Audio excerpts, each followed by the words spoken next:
I've lost the books. I don't know where they are. Friends, welcome back to the channel and welcome to another guided color along. Today we are working in Magical Dawn, illustrated by Hanna Karlzon. Now this is my favorite Hanna book, favorite one, and I've only done one page in it. Today we are going to be coloring this portrait page here, and we've got a lot of flowers and hair to do. Perfect for a guided color along, I believe. Now, if you saw my post last week-ish, you would have seen that I have been doing some thinking, and based on all of your feedback and whatnot, I've decided to, with my guided color alongs, to try and package them into a bit more of a succinct video style so that you feel like you can color the whole page without having to sit through like 4 hours plus of footage. So we're gonna have a crack at that today. And I thought today's page would be perfect for that because we do have a lot of repeating elements, all the flowers and parts of the hair as well. And it means that we can do a bit of more of a deep dive into the skin coloring and also the background as well. I do plan on basing a lot of the elements in watercolor pencil, probably not the skin, but the rest I will. And the background will probably be watercolor paint. And then I'm thinking of doing some kind of like wreath dotty things around here. We'll see what happens. So I'll zoom you in. So I think first that I would really like to get these flowers done. I feel like that's going to just set the whole tone for the page, and then it's going to help me pick like the skin colors and whatnot. So I've picked out 3 Albrecht Durers. I'm going to use those for basing today. Now, if you don't have Albrecht Durers, don't worry. You can use any other water soluble media that you have, whether that's Neocolor 2s, the Inktense, whatever you have, or you can just absolutely skip the step. You don't have to do this if you like. I just like to, so I include it. So I'm going to go with some reds and pinks and with a splash of purple. So I've got 3 Albrecht Durers here. And so the first one is pink carmine. And then we've got magenta and then violet as well. So I'm going to start by basing the first couple of flowers, and I'll talk you through those, and then we can go ahead and do the rest. So let's start with magenta, number 133 in the Albrecht Durers. And I'm just going to start with this petal here. I'm going to start from the corner. This is where I'd like to have most of my color. I'm going to have like a hard pressure, hard, medium to hard, and just taper my way out. And I'm finishing on a light pressure. So you see how we get dark there and then it lightens up. So I'm going to do that, and I'm just going to do it in sections. So rather than do it around all the edges, let's just take it around this one, taper off up there, a little bit there. Same with this one in here. Let's just bring that out a bit. Let's leave a gap for the next color.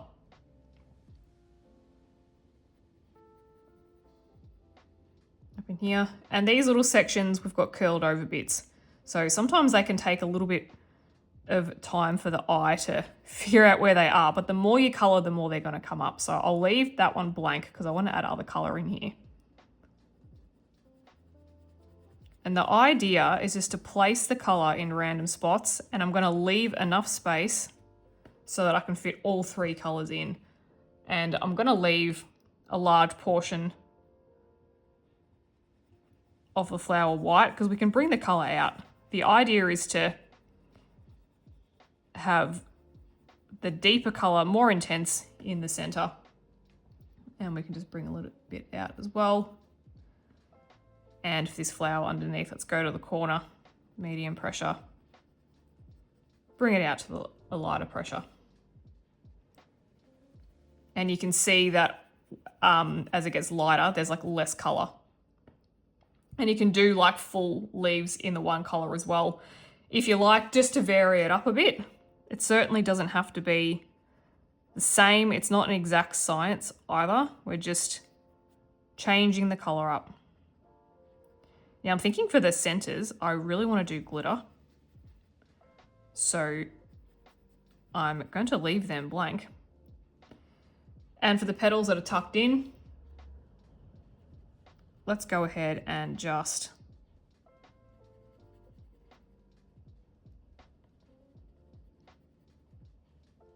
do it like that.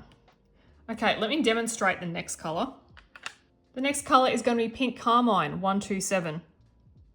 The good thing about the Albrecht Durers is they have this nice silver ring. So it's very easy to see what they are because the label's on one side and the name's on the other. So yeah, it's very easy to see. I don't have any other pencil set yet that has a silver ring. So, okay, so this is a slightly different color. So let's go and start applying it to different areas so we can fill in more gaps. And I'm using the same like pressure combination. So starting with harder pressure and working my way out. It's kind of like a classic blend and burnish technique. And then I'm going to go over some of the magenta as well because I'm going to try and like mix some of the color together. Dry. And then we could drag a little bit out here too.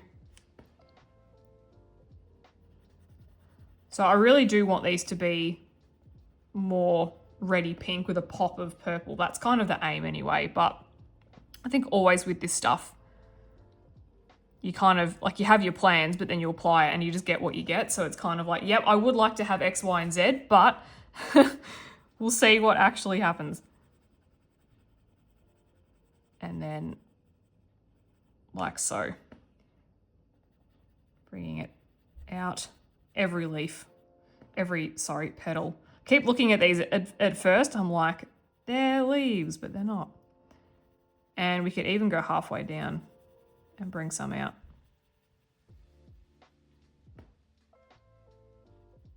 So if you haven't started already, watch first. And then when I'm up to the time-lapse part, pause the video, catch up, and then we'll regroup and have a look and see what we've got.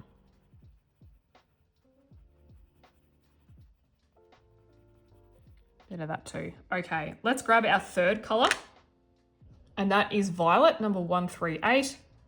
And I'm just going to do the same thing. I'm going to find the gaps.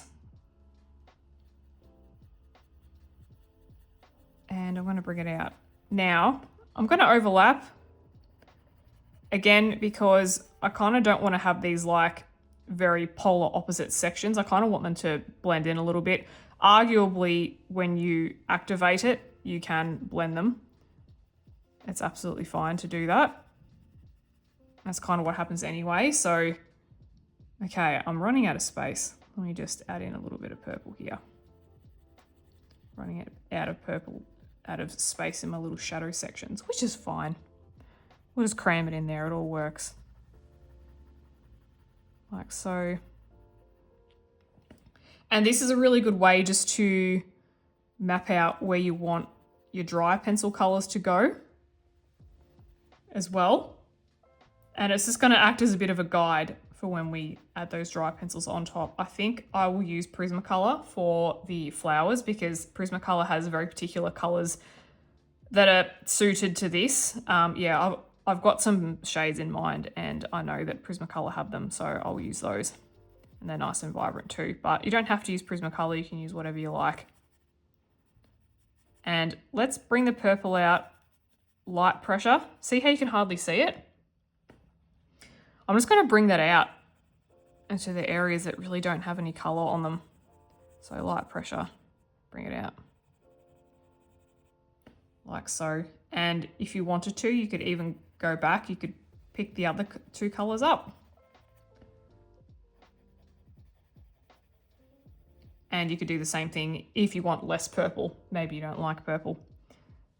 For example, I might pick up the carmine a little bit. Again, so 127.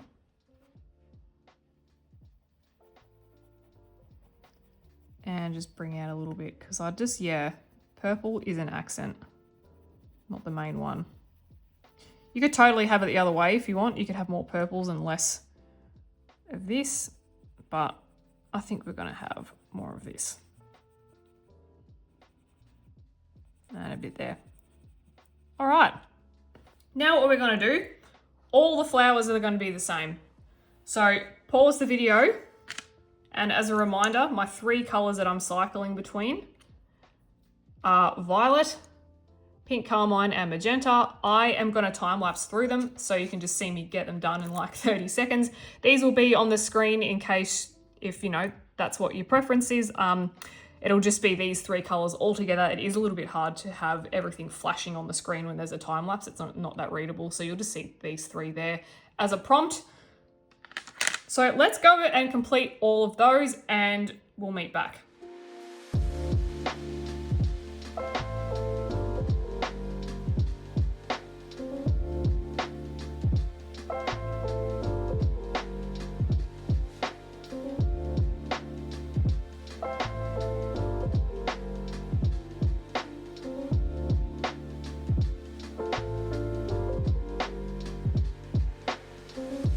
Alrighty guys, there is our completed flowers. Now that took me about 35-40 minutes to do. So lucky you're seeing it in almost an instant. Okay, see what I mean when I said that you don't need to base if you don't want to. This already looks good on its own. So if you have polychromos, the Albrecht Durers have the same colors, so you can just go ahead and do that. The takeaway for this is you don't have to place your colors exactly where I'm placing mine. The main thing I encourage you to focus on is just making sure that you have majority of your darkest colors in the shadow areas, and then taper off and have some light sections as well. See how I put this light section here and then around on that petal as well. So it's darker under there because it's being overlapped by this. So there would be a natural shadow, I would assume, and I've just missed a little bit here. There we go. So have a play around with your 3 colors and place them where you like.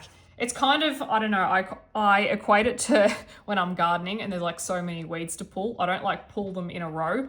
I'll like pluck them according to how big they are and things like that. And I'll just kind of let the whole process guide how I pluck the weeds. So really do it with this as well. Have that similar approach. So don't worry about being too methodical. Just grab a pencil and start placing randomly and see where the pencil takes you. Now we're going to activate all of this. Now again, you could leave it there if you wanted to, and you could just start adding some darker colors in. So let's activate them. I'll talk you through that. And if I remember too, I'll try to remember to put up a photo, like a reference photo of what I found for inspiration for these flowers. I was doing a bit of my diamond painting this morning and was doing this really cool flower, and the colors just like popped off the page to me. So I'm like, you know what? I'm going to try and replicate that. Okay, so for the activation, I've got my regular Arteza brush pen. This comes in a set of different sizes. I tend to use the 2 smallest. The one I've got today is the smallest, just because we've got all these fine little details to make. You could use the second smallest as well, which kind of has a tip like that. That'd work just as fine. I do just get mindful of all the water because this one produces significantly more water than the small one. And then I've also got a cloth as well. So place that to the side.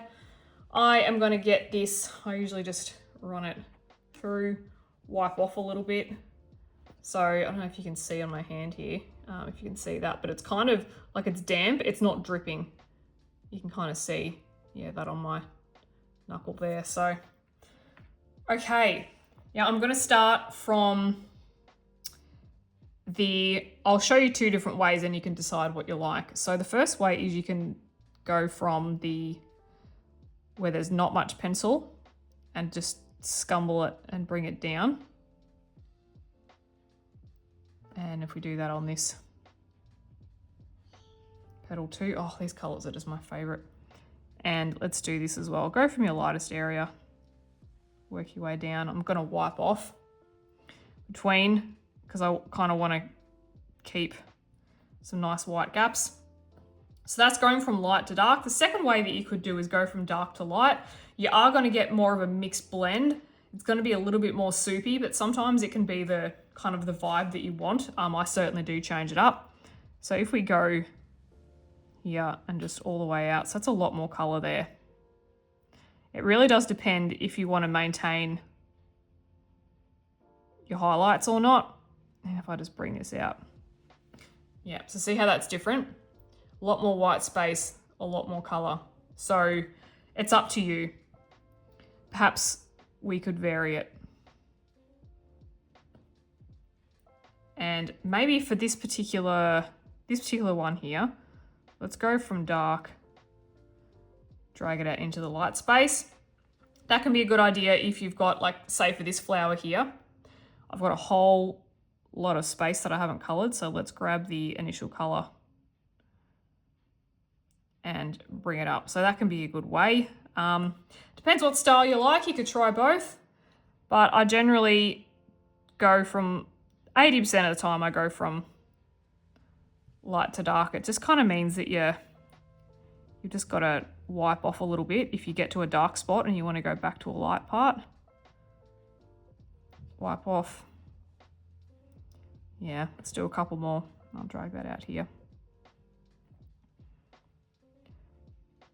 So the Albrecht Durers aren't as vibrant as the Derwent Intense because they are a different formulation. However, you can get them vibrant. See, I've got a lot of nice color happening here. And I was just really deliberate in making sure that I had a really good pressure so that I could get a lot of color on. And if you want to save time, you could absolutely just do a couple of watercolor layers rather than go over the top with dry pencil. Sometimes we have those days where we're like, I've just had enough of dry pencil, just stop. And we need to just have a go at another medium. So there's an option there for you as well. There you go. I'll just drag dark to light. Let's go light to dark this way. So by varying it up, you can actually bring a little bit of interest to your flowers so that all the petals aren't looking the same. So you might not want to have every single petal with a white tip. You might want to have some petals with a bit of color in them, and you can go back with like a white pencil later and try and add some highlight. It's really up to you. Let's bring this one out a bit. So I'm going to activate the rest of these and then we'll move on to the next bit.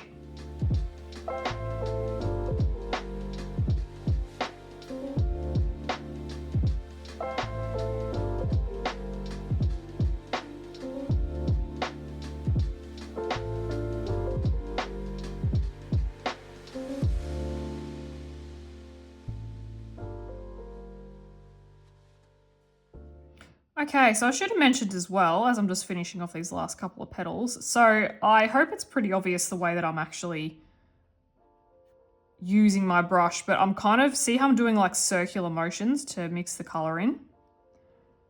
You can, if you want to, you can do like a flicking motion if you want like a little bit more of a painterly look, or if you've got these big, bold, straight leaves, you could do it that way. I'm just circling it for now because I find that it has a nice like even blend when I do it that way, and I'll just get this nice result. And I've also been just eyeing off up here in beneath all these flowers. There was this stem that I missed, so all I did, rather than bring my pencil out again and apply it, and I've just seen this one, I've forgotten, all I did, see, as I'm coloring here, as I'm activating here, I have pigment on the brush. I'm using that left over and I just drag and fill it in. So it's a good way to use the colors that you've already got rather than grab the pencil out again if you don't want to. Now let me do, as another one. Oh, there's another two. Look out. I always have to go back and check. So we'll just tweak these ones up. Bit of those. Let's bring this one out to the edge because there's not much color there. And let's go from light to dark here again. I'm just alternating. And I think we are good to go. What I'm thinking is I'm going to color the flowers first with the pencil work, and then we can move on to the skin. And I generally like to do the skin tones before the hair because that kind of confirms how the hair is going to look. I am thinking a dark brown color, but let's do the skin tone first. And I'm going to try it a little bit of a different way than I usually do. We'll see how that goes. But firstly, let's do the pencil work for the flowers. So with my pencil colors, I always grab more shades than I need. So I've got, I'm not going to count that, but I've got a whole bunch here and they'll be up on the screen as I use them. But I've got a couple of purples and then like the mulberry is like a pinky purple. And I've even got a red in here and then pinks. And so you can see I've got a lot of darker shades, some mid shades, and a couple of lighter shades as well. And what I will do is as I color, I kind of will just grab, this is my little notebook here, and I'll just scribble them on and go, yep, that's a nice color, I want to use that. And I'm going to follow along with the theme of the darkest colors in the centers and then working my way out. I'm not going to follow like a set gradient, so they won't always be in that order. I just put them in that order just to kind of show you the darker to light colors. And first I'm going to actually start with the black cherry, which is our darkest color. So that's PC 1078. And this color is going to be used for some darker areas. And I'll probably use the Crimson Lake as well, but primarily to see all these tiny little gaps between the seeds. So I do want the seeds to be glitter, but we do need to fill in some gaps. So probably what I'm going to do is, as I'm coloring, so you can kind of just, we can create some little shadows around them and the glitter will just sit on the top. I'm going to use probably like a Signo sparkling or something, and I'll probably just fill them in like so.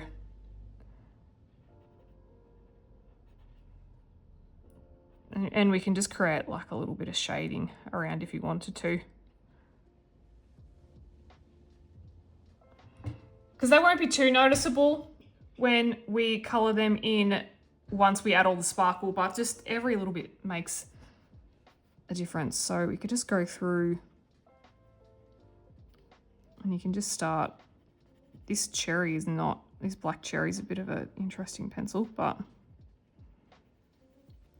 similar concept. There we go. Start at the corners, work your way outwards, and let's taper off. So I'm going to use like a blend and burnish kind of technique. This is where you start, harder pressure, taper off, and the intent is for it to blend with the other colors. So I'm not kind of layering as much. It's like I am, but I'm not. And then you can take it over pink areas. So you, with these colors, you don't, with the dry colors, sorry, you don't have to follow what you've done. So you don't just have to place your purple on your purple and your pink on your pink bits. Change it up, and that's what makes it interesting. And that's what's kind of going to give us new colors as well. So we'll just do these first flowers together. And remembering that all your darker areas, all your shadow areas are going to have your darkest colors and fill in. And you can, if you want to, you can like go around like so, add some further shading in. It's just going to enhance it.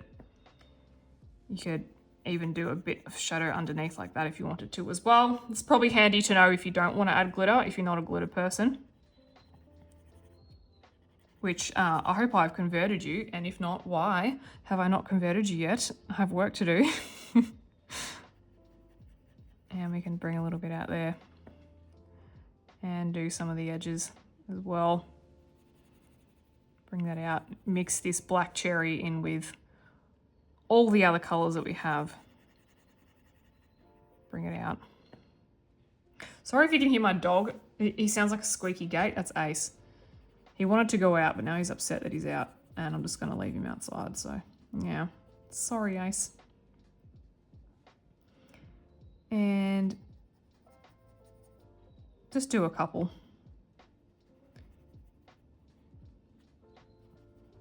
You can go down here.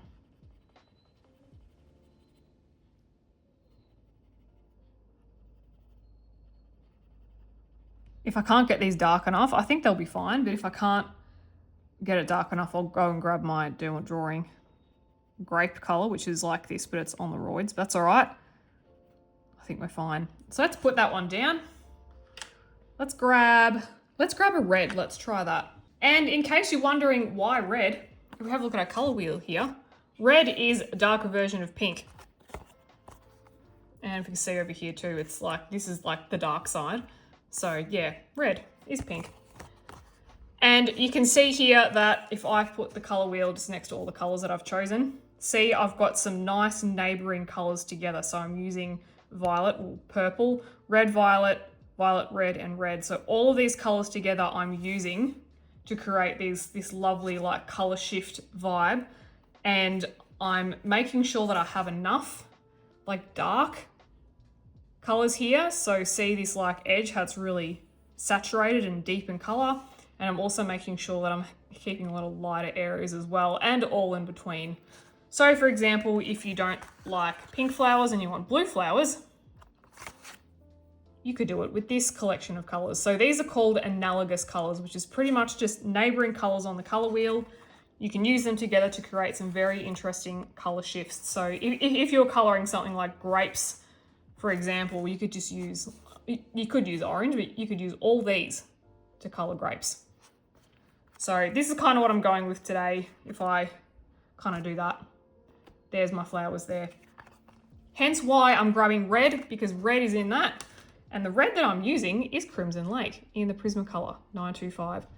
I really like the Prismacolor pinks and the reds and the purples. I really do, they're so nice. And I'm just gonna go in the darker areas too and drag it out. So pretty much just the same thing. So we'll do that together. And then this is just gonna blend really nicely with the pink colors. So we could go up here. So hopefully that little color theory bizzo makes sense. I'm sure it does because I talk about it a fair bit, but if not, just keep watching videos on it and it'll start to make sense eventually. Like for ages, I just couldn't get it, but then it kind of happened. So yeah. Oh, I'm a bit too matchy there, but that's all right.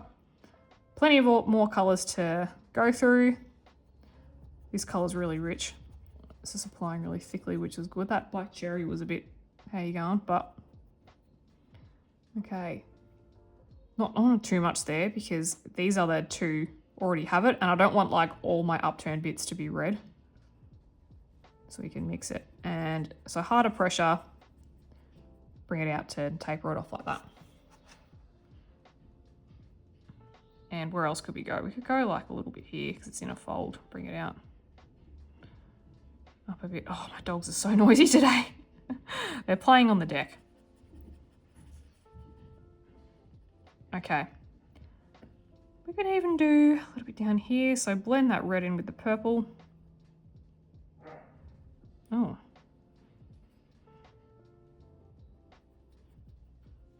Like so. The next color I want to try, I think is going to be mulberry. So this is a step that way. So if red's there, this is a step that way. I'd say this probably sits in the red violet. You can kind of match them up. So this is mulberry 995. And I'm just looking at it and I'm kind of using my which weed do I pull next analogy out of the garden. And I'm just going to start here because it looks like it needs some color. And I can mix this in with the red a little bit. Bring that outwards. I can bring some up here. Let's do this folded corner because I didn't want that to be red.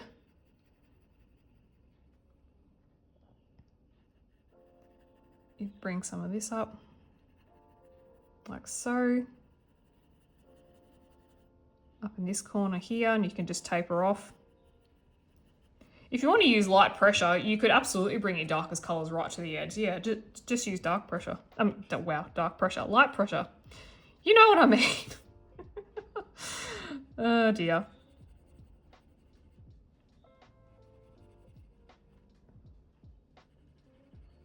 Bring that out like so.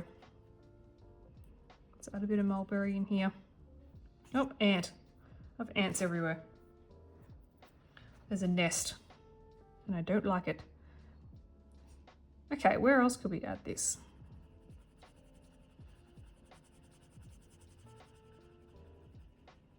Just add a bit here, very light amount.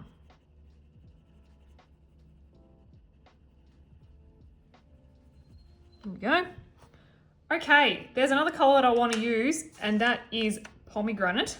And that is this color here. And if I was to look at the color wheel, this is more over here. And I'm just going to use this again. Let's create some shadows.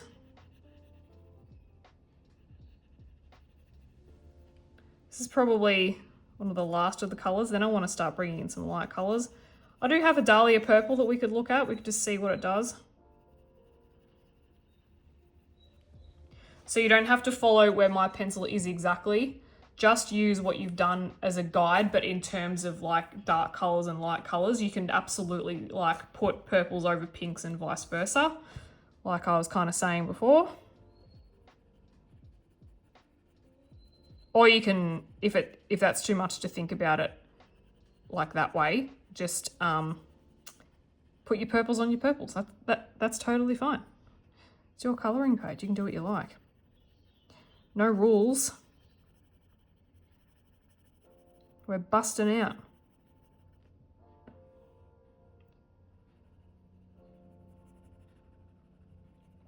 Okay, let's put a little bit down there. That is the pomegranate. Let's try the dahlia purple, which is definitely more that way on the wheel. And what happens if we just put it up the top here? I know I've got a lot of colour going on already, but let's find any gaps. You can go over a red bit, just bring it out. This dahlia purple does have this random, like super blue bit of pigment in it. So if we get blue, we'll know that the pigment is going wacko. So let's go up like so. Yeah, a little bit. Okay. I'm gonna grab pink now because I'm kind of happy with the amount of color that's there. I really like the tone of it. I've got an interesting amount of color shift between red, purples, pinks, all of that. So let's go pink, which is PC 929. And let's just go to the lighter areas that need some color. Again, sorry about my dogs. They are making so much noise outside. I've told them to be quiet, but they don't care.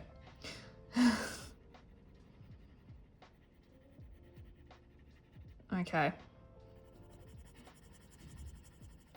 Like so.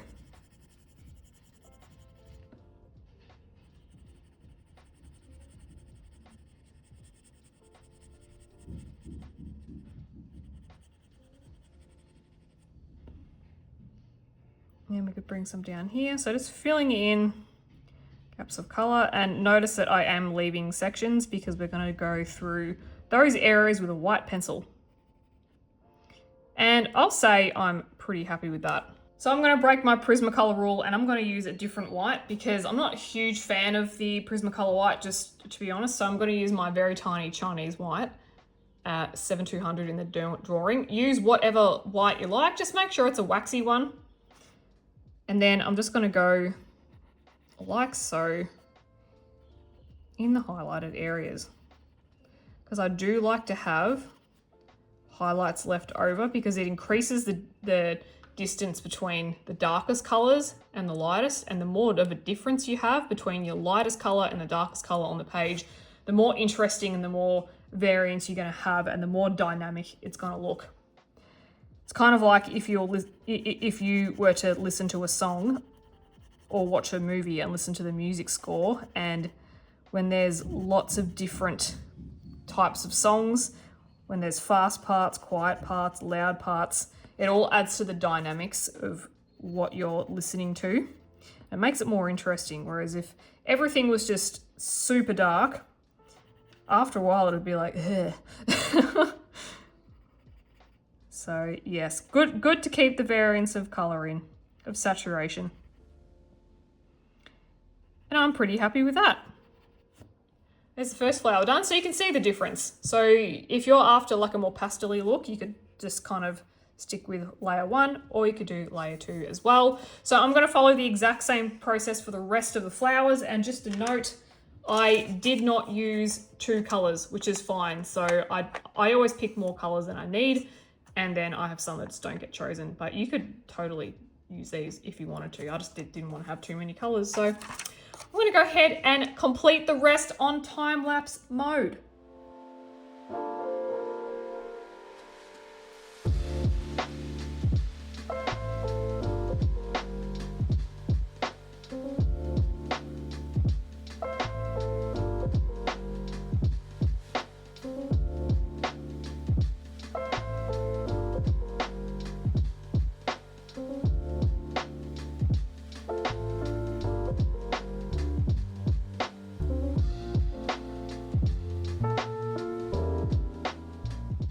Alrighty guys, so there are our completed flowers. Now, if you are someone that really wants to try and color exactly the way I've done it, just press pause or take a screenshot and see if you can figure it out. But I do encourage you to have a go, if you haven't already, with placing all of the colors in your own way and in your own style, and see if you can kind of map it out and whatnot.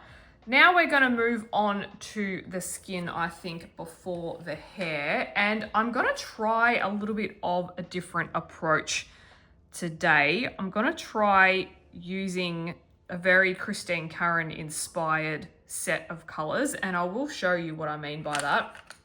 So I want my main colors to be pretty much 3 colors. So I've got a reddy brown, a light yellow, and a light pink. And then I'm thinking of doing some deeper shadows in a dark brown, and then I've got this like really bright pink color. Now I am going to do the skin tones in Holbeins today. I think they work really well. So this is a little bit different from my regular, where I've got like lots of peachy oranges and things like that. So yeah, we're going to have a crack with this today. So the first color that we're going to use, and I will talk you through all of this process, the first color in the Holbein we're going to use is Rose Pink, which is OP429.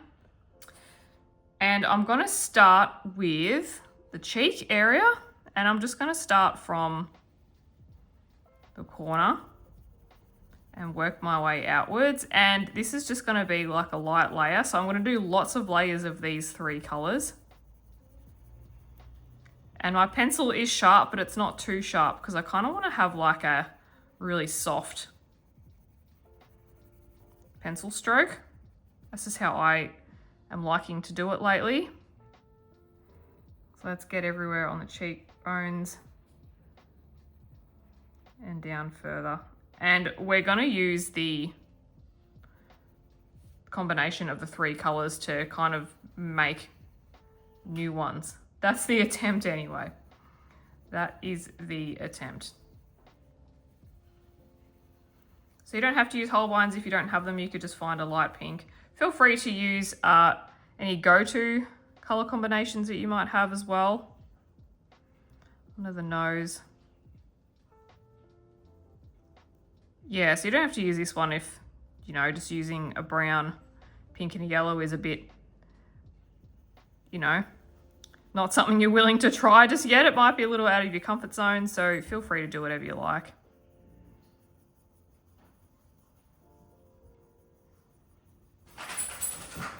So just going to apply some pink. Just a very light layer. Hopefully you can see it. You might not. We will come back to it. Get up there.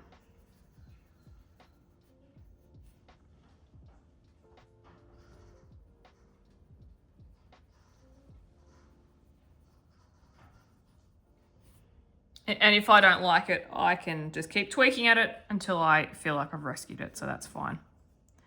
I've usually done this in Christine Curran's books, this kind of style.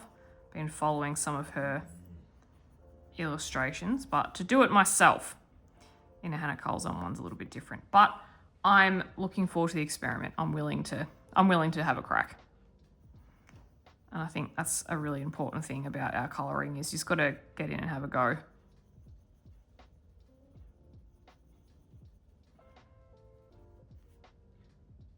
And the other good thing is that I can show you how I correct things.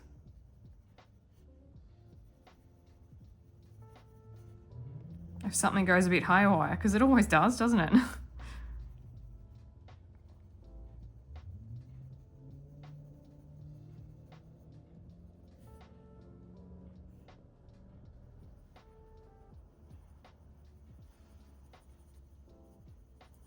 So just applying it around in the nose, a bit darker in here because there's kind of like a bit of a darker spot in there.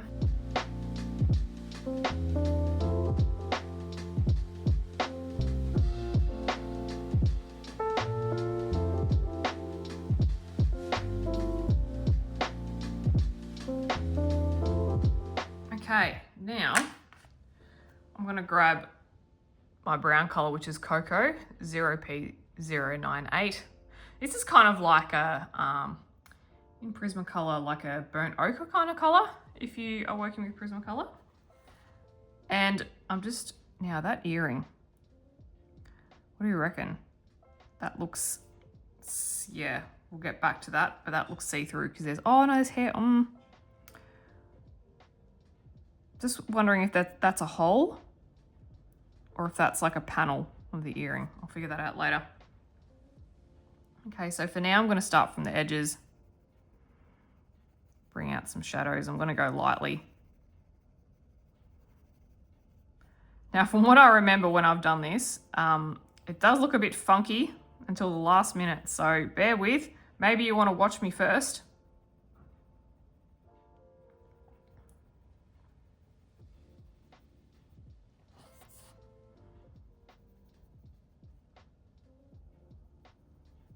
Maybe it's a good idea just to see how the cookie crumbles.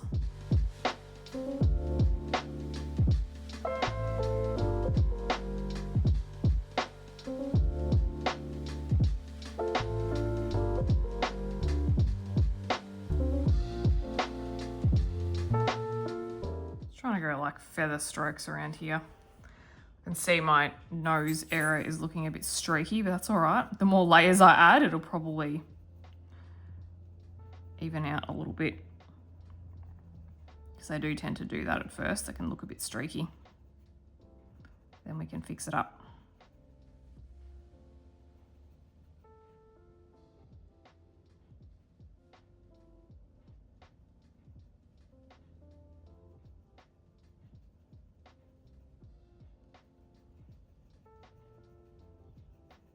So I'm just going very lightly, doing some circular motions. It's kind of going over where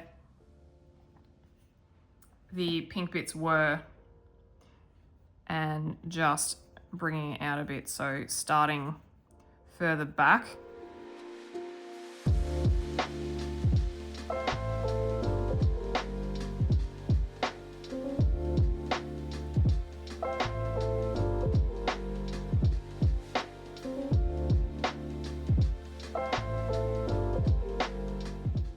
Some cheekbone here, kind of where we all have that little, our jawbone pokes out a little bit.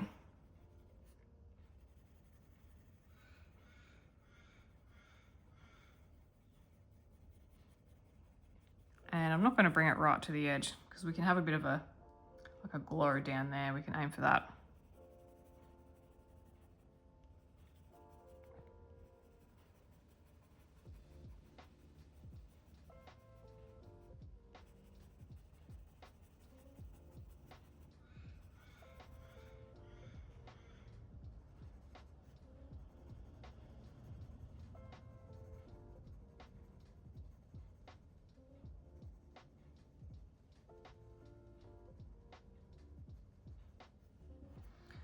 Under the lip. So you can see what I'm really trying to do is to carve out shadows and just start mixing the brown and the pink together. And it creates like a third color.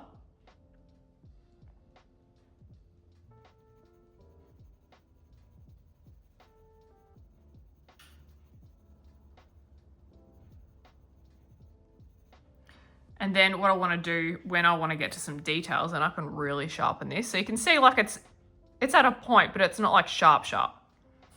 That's kind of what I want at the minute.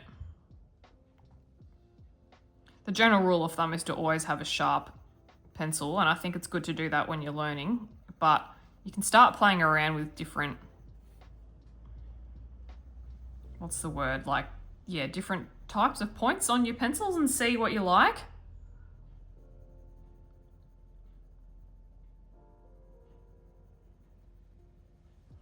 Because as we get more layers, we can do a sharper point as well.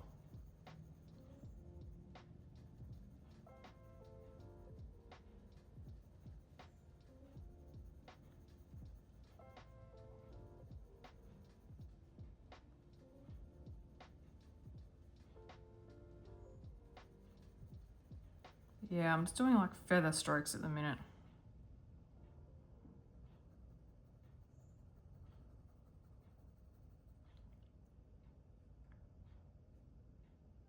Also just trying to carve out where like the upturn of her nose would be as well. Sometimes it's a little bit tricky. For me anyway. And I'll happily admit that I find noses difficult.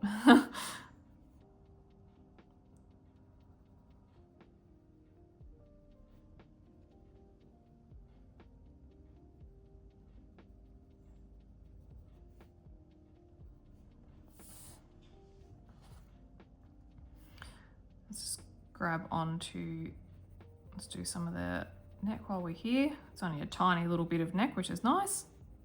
I think I will make this bit covered in this plate here, yeah.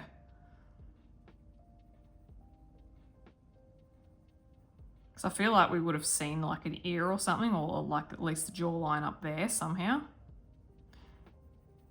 So, yeah. It can be whatever we want it to be. So I'm going to just bring this down on the diagonal a little bit down there.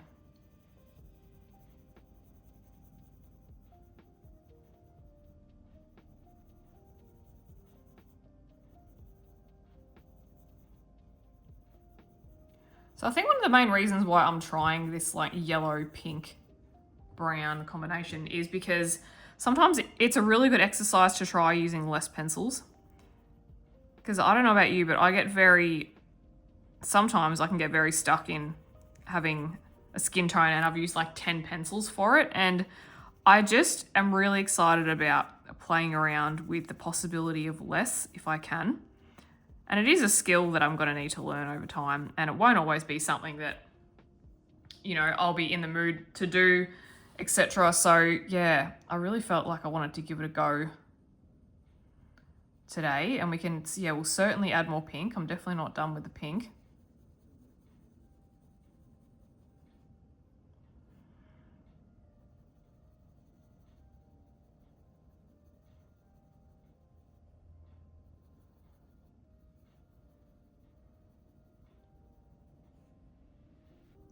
And yeah, it's certainly, from what I'm just picking up, it's more about like, less about the colors that you know, like the sheer amount of colors that we use, and more about like, you know, the types of pressure that we can apply and how many layers we could do of each color, that sort of thing.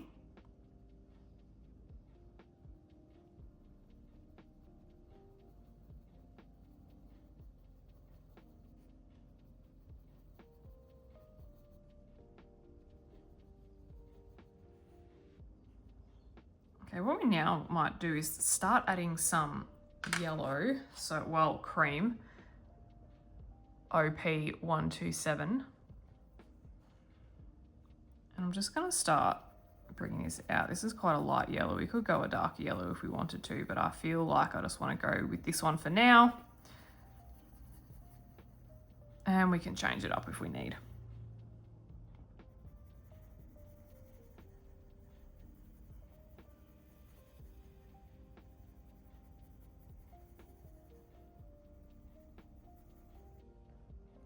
Let's go some on forehead, and then we can go back to some pinks, and we'll just keep layering up.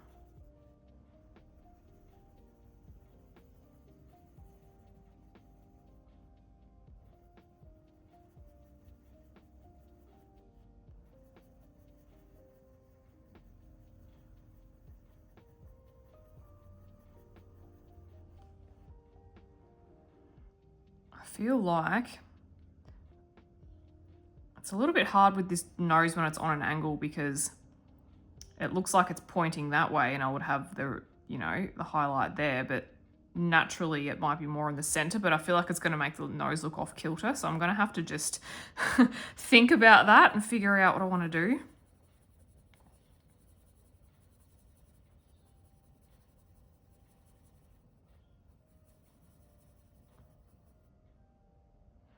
Maybe my noses will just never be perfect, and that's fine.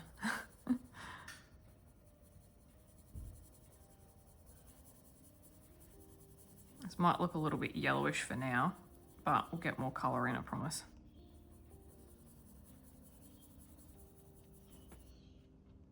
She's gone from looking sunburnt to very tan to a bit jaundice. I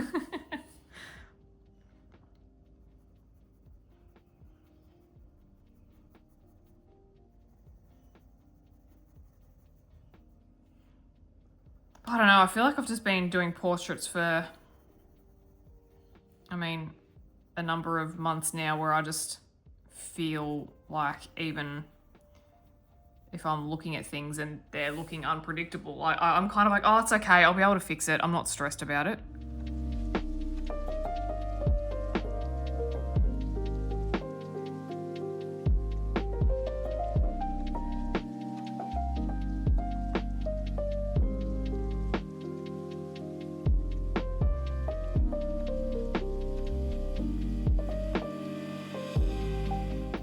Okay, let's add some more pink, I think.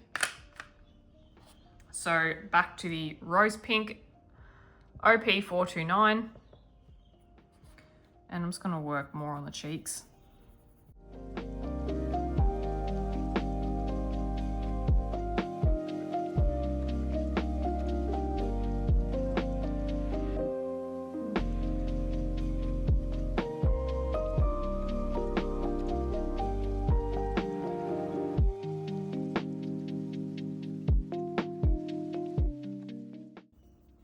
Kind of filling in some colour on this little gap here.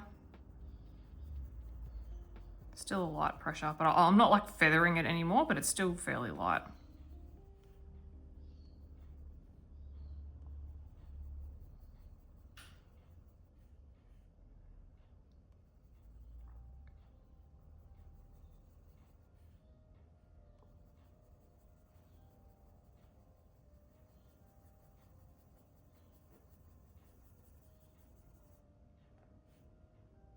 And I reckon I might start going back in with the brown. Cocoa 0P Neuro, 0P OP098. But the OP throws me off. Oh dear. It's like, what? I think I'm so used to saying like PC. Let's do some around the eye socket a little bit.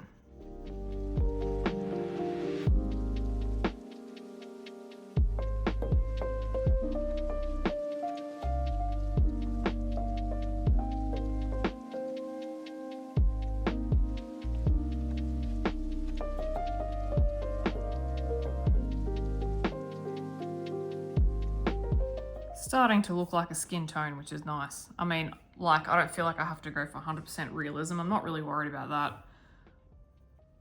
I like doing things a little bit different, but I'm starting to feel like I've got some good tone going on.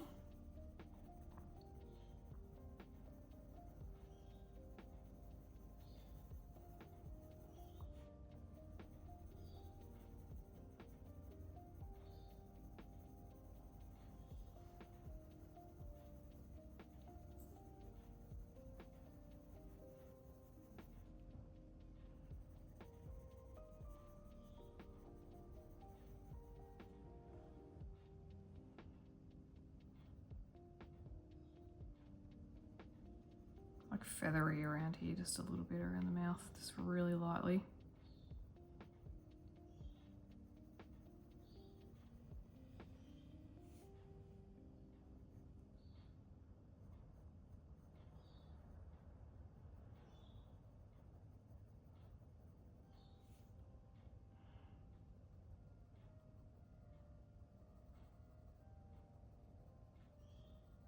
Just a little bit of shadow around it. Gonna maintain a bit of a highlight there if I can.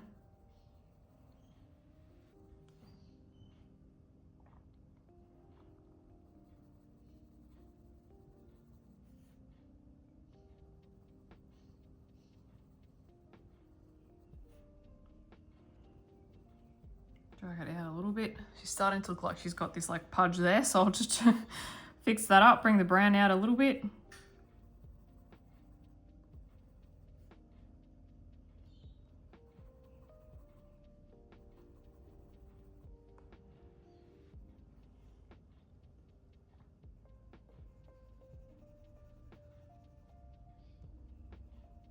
Let's try and deepen up this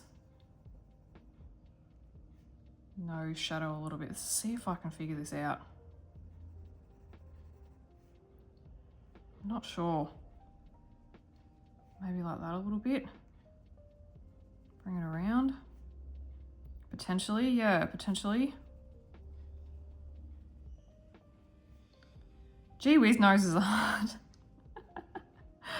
Oh dear, and I profess I do not know everything, guys. I do not know. I don't know. I think it's getting there. Potentially. Maybe I can look at a few reference photos and like try and copy the shadows, but yeah.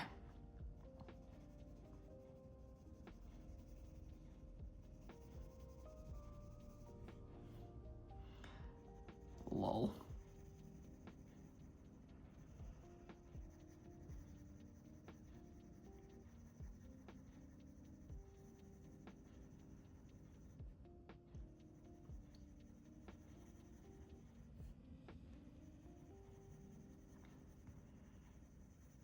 I think this part of the nose would not be a highlight because it's flat. It's more like this part.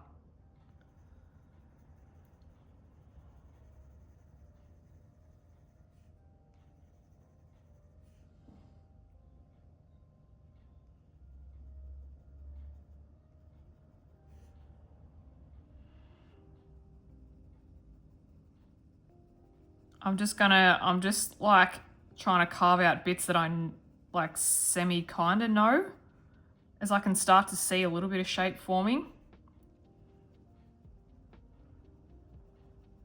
And I'm just going to do it lightly because if I make a mistake I can erase it. Just a little bit, yeah. I mean, it's so easy with a side profile, isn't it? Or like if it's straight on, because you can just like shade the middle when it's on an angle. Gee whiz.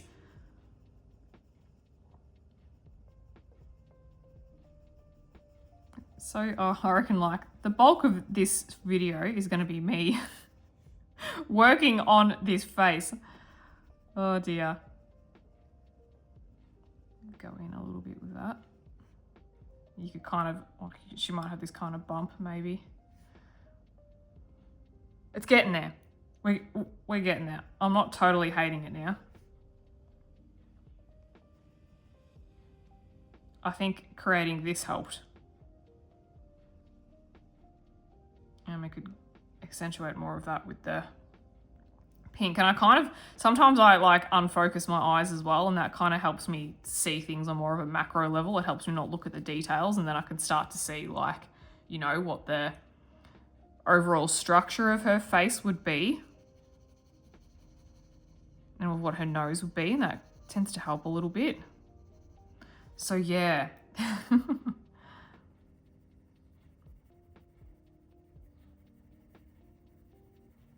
I might, the neck is what it is. Like, I don't really, maybe I'll leave the neck for like, I can go ahead and do that, but yeah, let's just get some, I'll just focus our time on this face.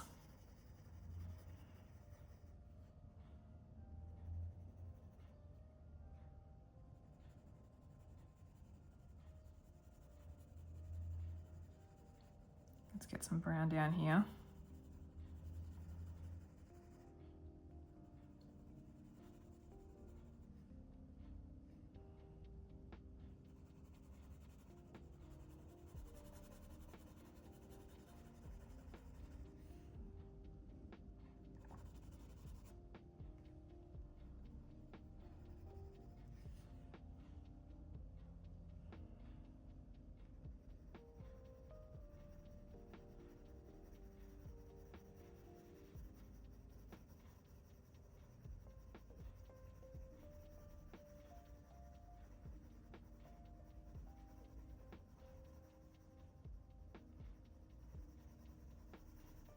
Get more brown down here in lieu of more pink.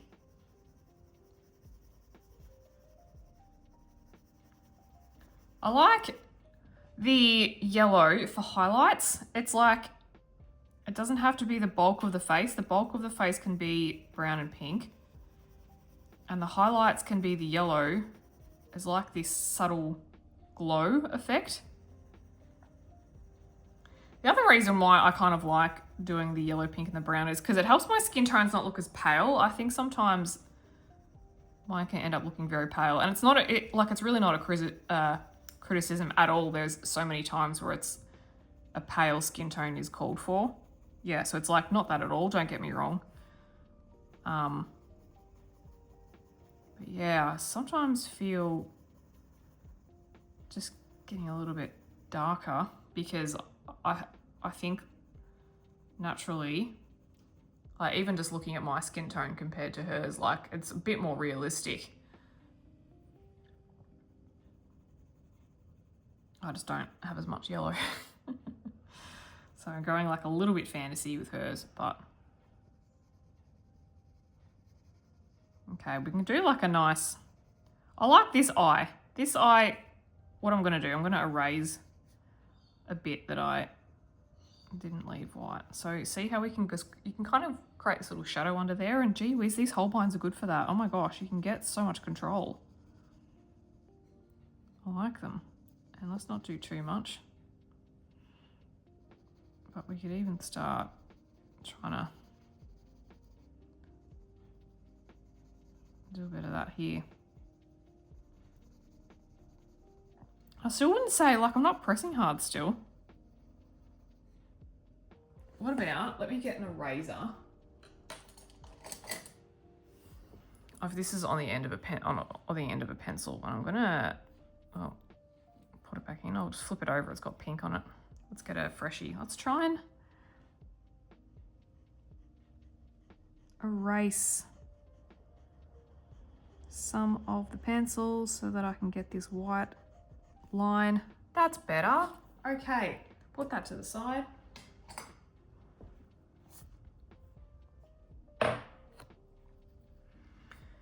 Now I can kind of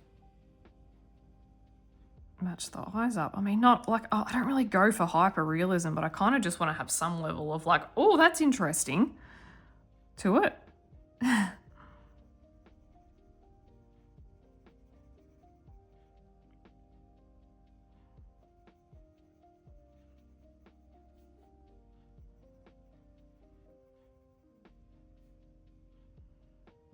And I think we probably need more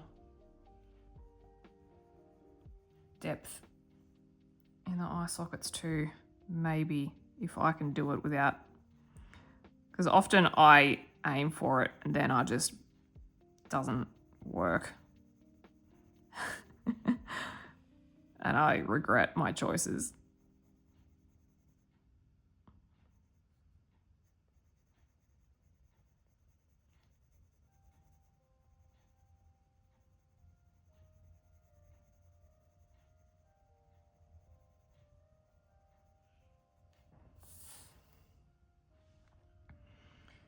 And a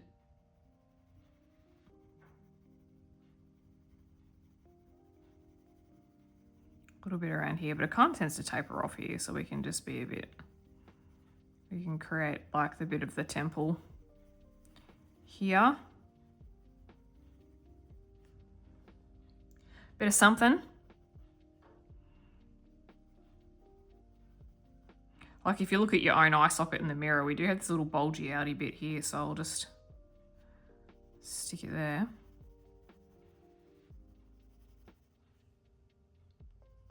Well, I do anyway. I can't speak for every human face on the planet.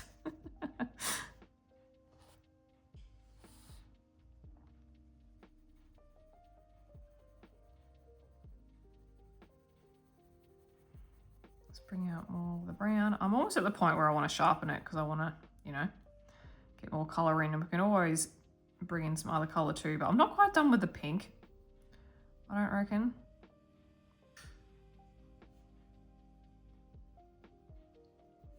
I'm really scared to touch the nose because I like how it's looking, and I know that I have to make it darker, but I'm scared. Oh. Let's just do a bit of this over here because this wouldn't be, this looks like it's tucked in a little bit, so let's just smatter over some colour very lightly.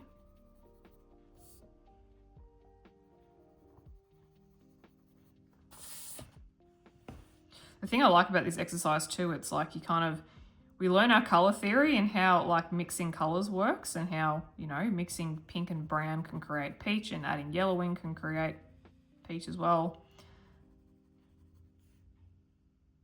I've seen people do portraits where they use like red, green and yellow, and it looks really cool. I'm like, I want to give that a go off camera.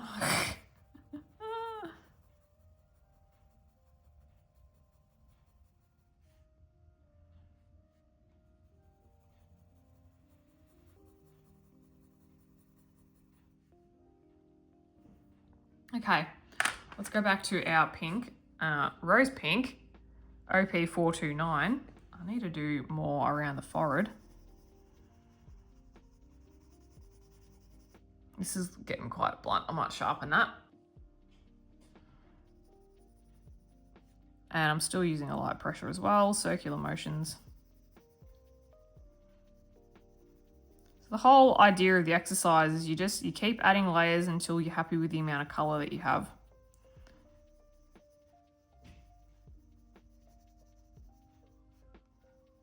If there's any areas that are looking too yellow, I'm going to add more pink.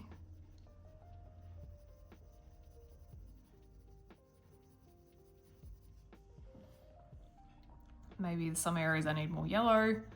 It's all just this balancing act of colours.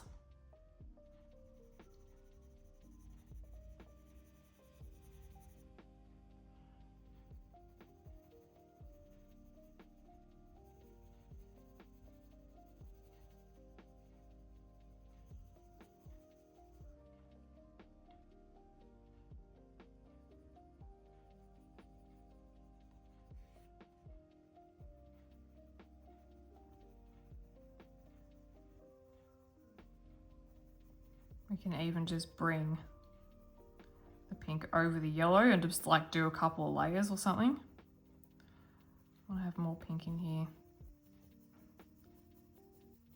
I'd say light to medium pressure now, but again, like, be cautious with that. Don't press too hard.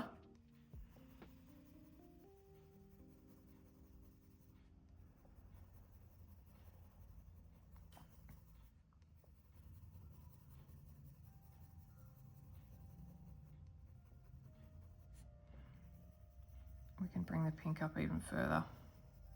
We don't really have any colour in this part at all, which is fine.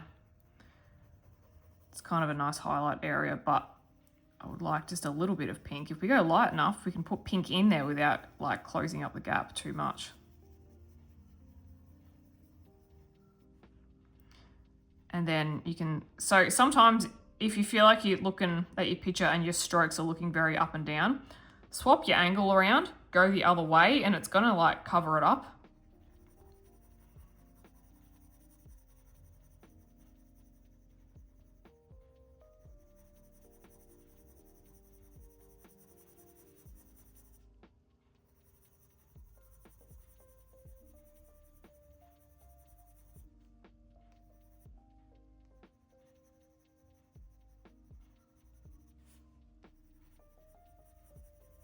Seen people have like really lovely highlighted cheeks for their portraits, and it's something that I'm aspiring towards.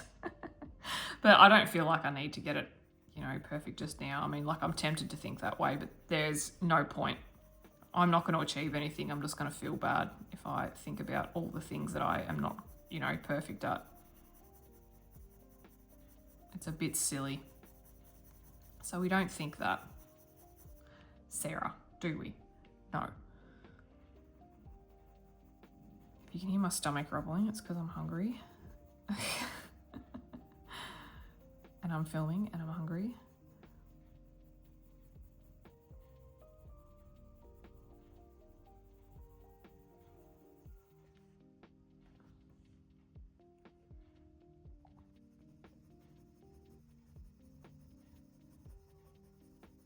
I think Holbeins are my favourite for pencils to use for skin now. Just putting it out there. They just have this really, I don't know, just way about them for me. They seem to suit my hand pressure and all of that.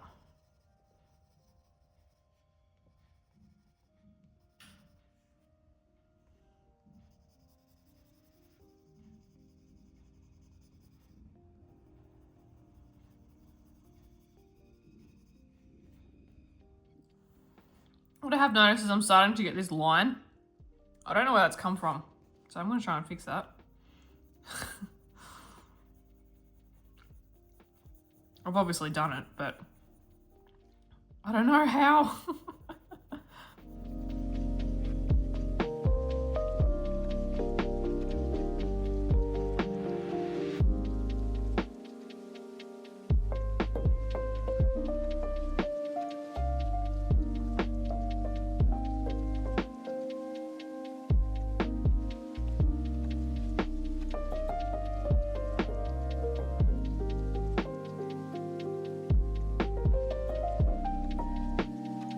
The other thing that we can also do is to start adding lip colour. Traditionally, I would be like, oh no, I'll do their lips at the end, but then I just get unenthused and I rush them. So we'll just do them. Add a bit of pink in there, add some other colours in. I think sometimes if you use some of your flesh tone colours as well, they're probably going to look a bit more natural, the old lips.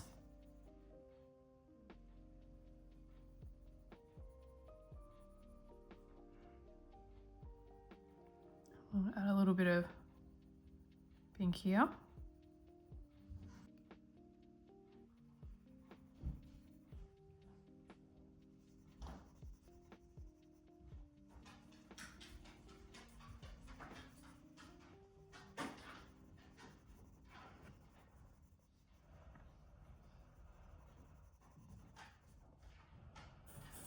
Okay, I'm going to sharpen the brown.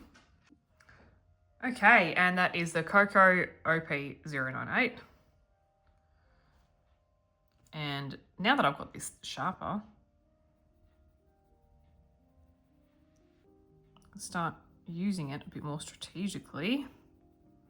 From the edges, we can start getting some shadows.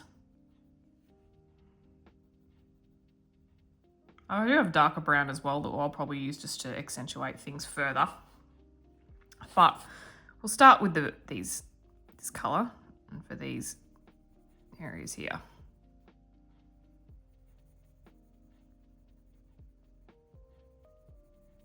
And what we could also do is use a little bit of the darker hair colours in it as well.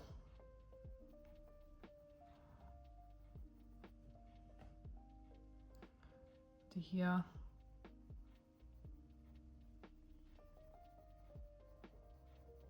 And I'm still going to use it very lightly to blend in with the pink in some areas.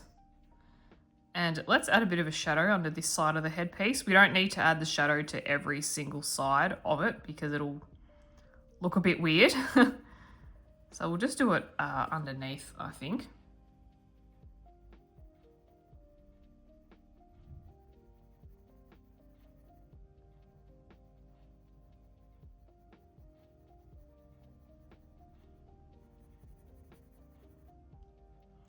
Kind of like so.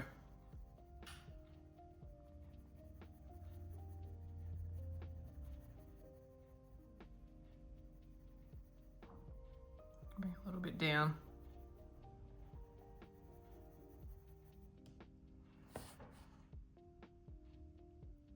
That's a bit more on the eyes. Maybe we could go like a little bit under here.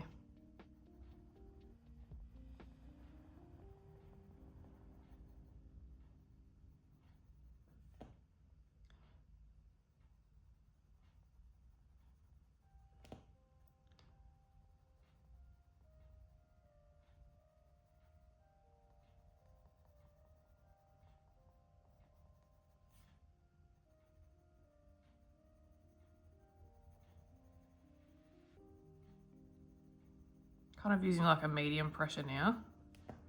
And great, I have a line, which happens every single time I do this. I will break the habit. I will learn how to do these things properly. I just need to do more portraits. But it happens every time. It's so funny and annoying. I'm like, what are you doing?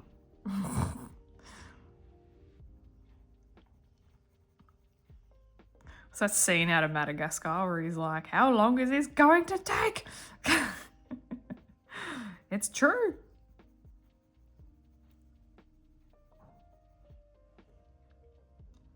You can add some, okay, I'll have a black pencil, which will do with some eye things in a sec, but we'll just get some, a little bit around there going. All right, so yeah, look, I profess I'm not great at eyes, as we know, but we're gonna do what we can do. We're gonna do our best. And that's what we're gonna get.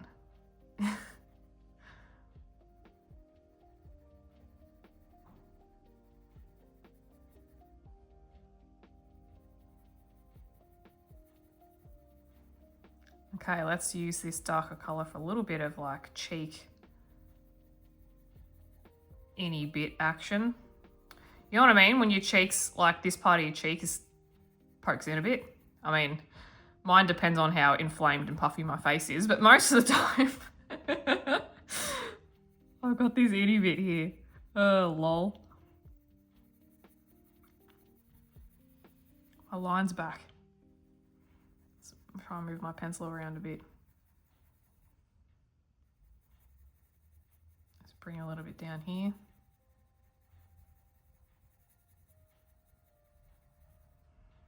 Starting to look like a face, which is good. It's always a win.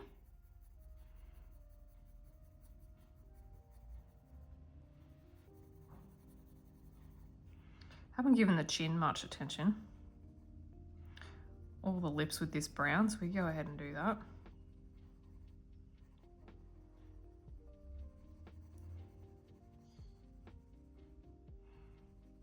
Tend to have like a bit of a, with the lip, the highlight points here, because there'd be a highlight point on the, you know, upturn lippy bit.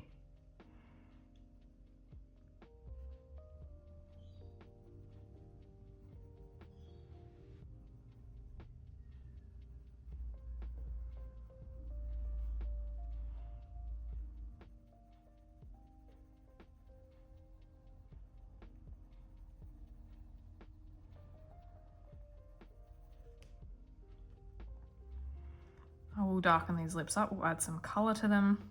Actually thinking as well of bringing, you would have seen at the start, if you remember, I showed like a bit of a hot pink color that we can add in for some cheeks. Could be fun. Let's just very delicately mix some of this yellow, because I like it. I want the yellow there. I'm just going to mix it a little bit. I think it adds this really nice luminosity. That's a word, isn't it? Luminosity. Feeling fancy pants now. And I don't often get under the nose quite as much as I need to. So we can do a bit of that. Get under the schnoz.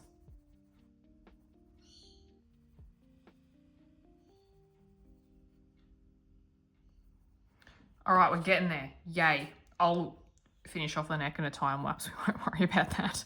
Oh dear.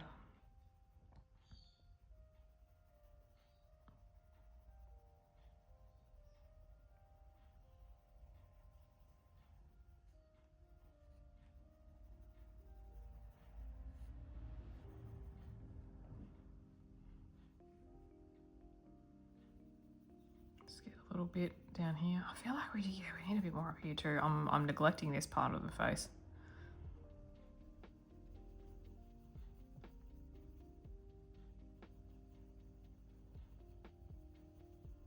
But there, yeah, that's better. Let's get a bit of brown up here.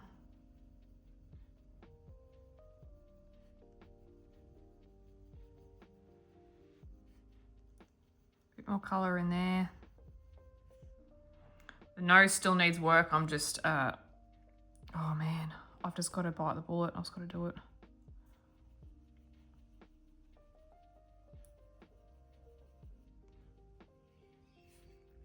Hold the pencil further back. Feather strokes, we can still get some colour in. And if in doubt, just shade a part that you're comfortable with. While you're thinking about it, oh, funny. And we can just flatten this out a little bit. She doesn't need to have flaring nostrils.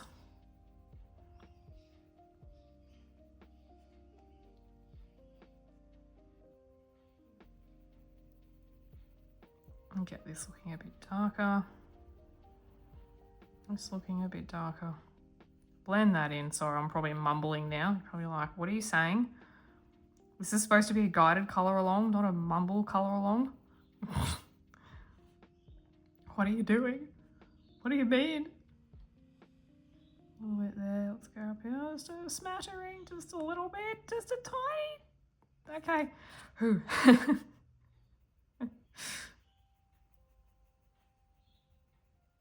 Hopefully it makes you feel better that I struggle with noses.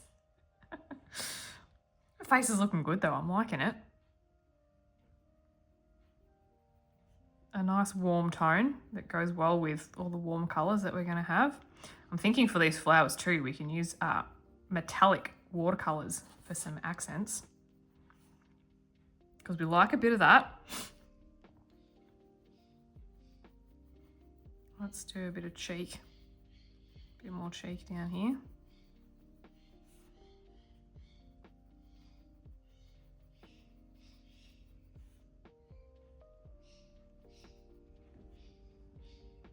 And I need just a little, I'm going so lightly, I just need a little bit of colour under here because it's just a bit, like I'm barely touching the paper. But I need a little bit of something, you know? Yeah, that'll do for now.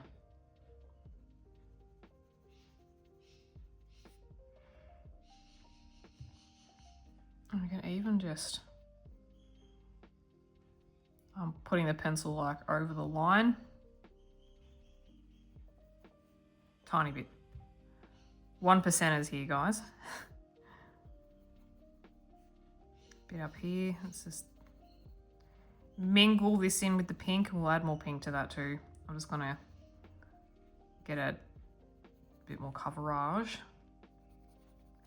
Another layer of this under the headpiece. Oh, gee whiz, I just love all the portraits with the headpieces.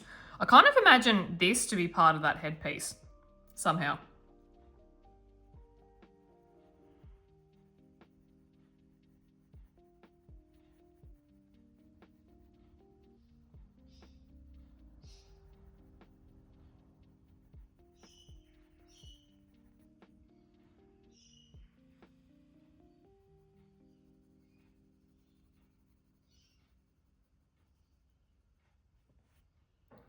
Let's add more brown to the lips.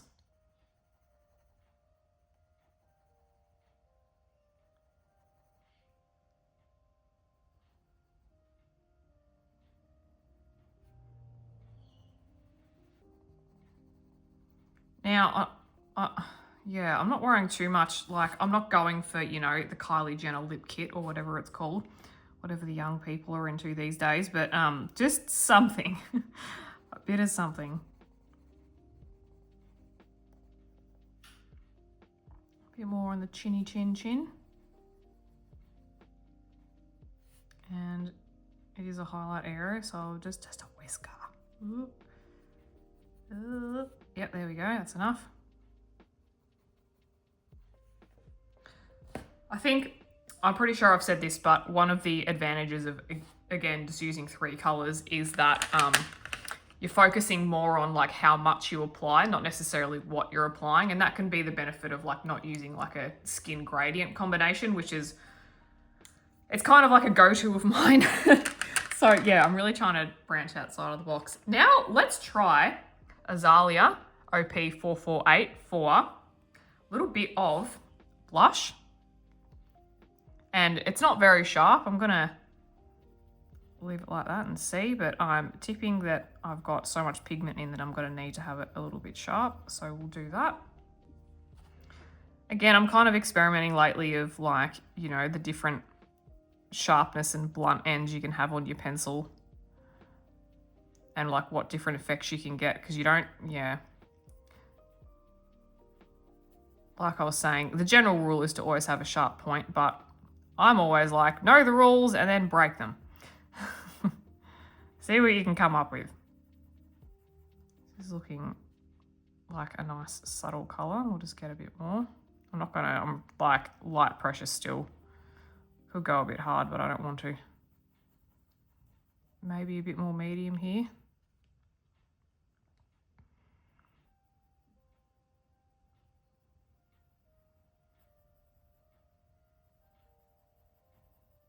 Let me know in the comments what your favourite pencils are for skin tones. Mine are definitely the Holbeins now. I feel like I can just get these really, like I was saying, I could just get a lot of detail in. They're soft enough to get a blended look, but they're detailed enough that I can, yeah, get detail. There you go. That's wisdom for you. Look at that, insight. Oh, there's a dog hair on that. There we go.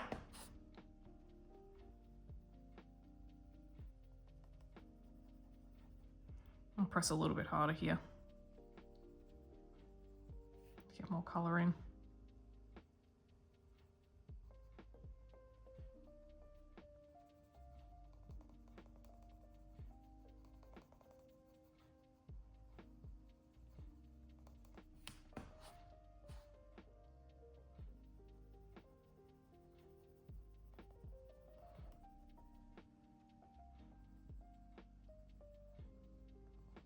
So I'm kind of, with this bottom lip, the highlight's in the center, the top lip, the highlight's kind of up the top there.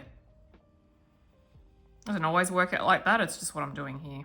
I mean, 9 times out of 10 it does, but yeah.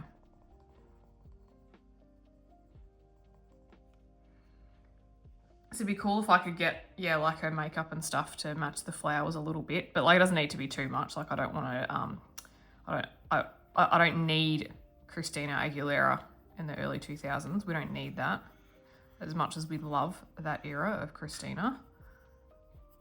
We don't need that. That is looking lovely. Oh, these pencils are just, I love them.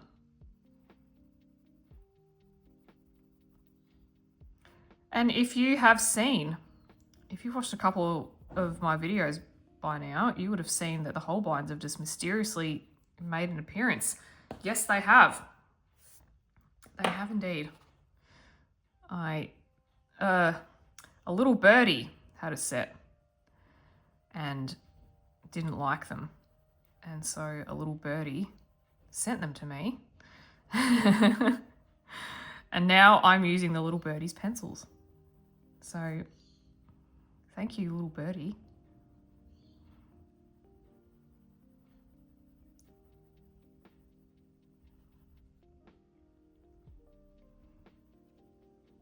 I was like, yep, secondhand does not bother me in the slightest. So here we have the Holbeins. That is the little story. And I love these so much. They're just so great for the skin tones. Like, look at that. Like, I don't think I could do that with Prisma. I mean, I might. I mean, I feel like I could do that with Prisma, but I can't do that with Prisma. And maybe the reverse is also true, but maybe I could do that with Holbeins. I don't know. So I feel that's why, you know, every pencil has their own characteristics, which is why I love mixing them up so much. Okay, that is probably going to do for that color.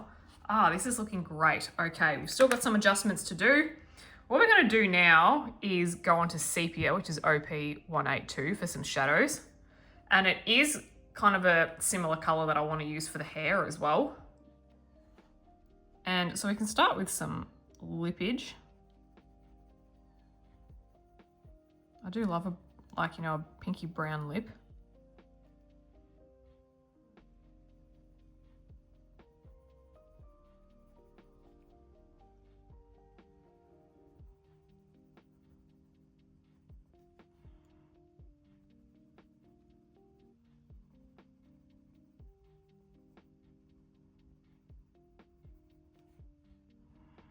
And I reckon we could do these sparkles.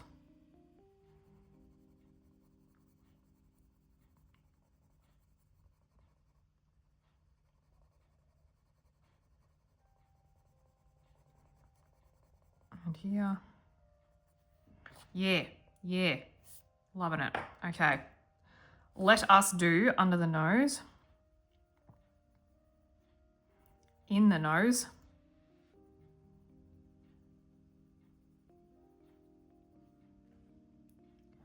Maybe like a little bit in here, but not too much. Because it can start looking a little bit, how you going if we have too much in there. Like, I don't feel like I need crazy amounts of shadows. Let's just do under the headpiece.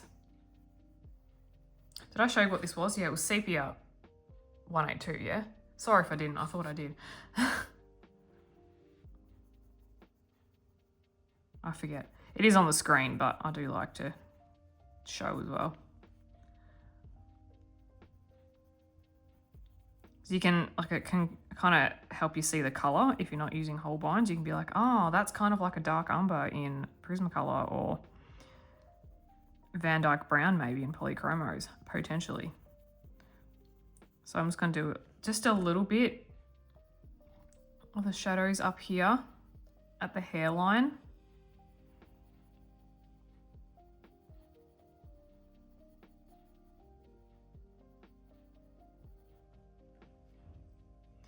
Yes. Oh, skin is looking good. This has worked. This has worked. I do want to adjust a few more areas, but I feel like this is going great guns. Let's just add a little bit under here. I would like to one day be able to do like awesome makeup stuff.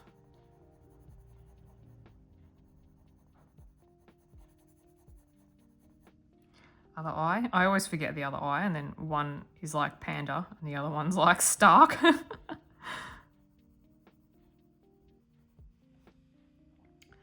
We need to have a bit of this.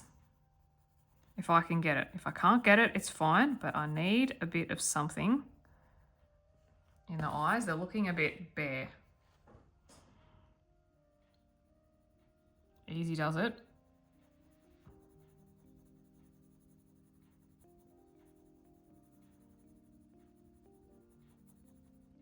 I feel like I'm getting a bit patchy scratchy because I've got a lot of pencil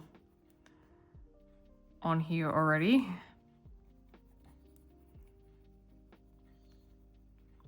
And I feel like colouring books can take a lot of layers, but probably not as much as like actual sketching drawing paper can. So I feel like sometimes, yeah, we can fill up too quick, but I'll just do what I can. Might have to go back to that other brown. Potentially this is too dark, but if we just get like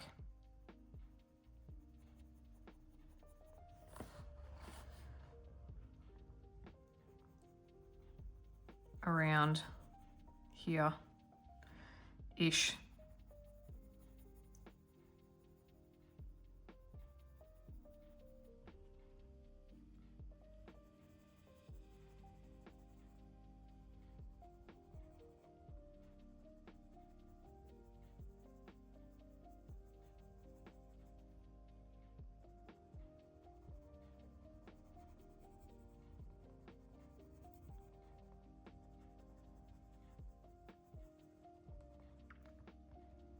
Like I can't fill in much.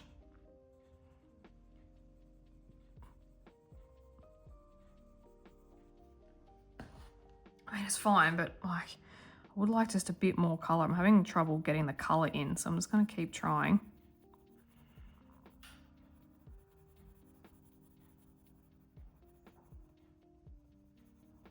but I don't want to wreck it. But let's keep going.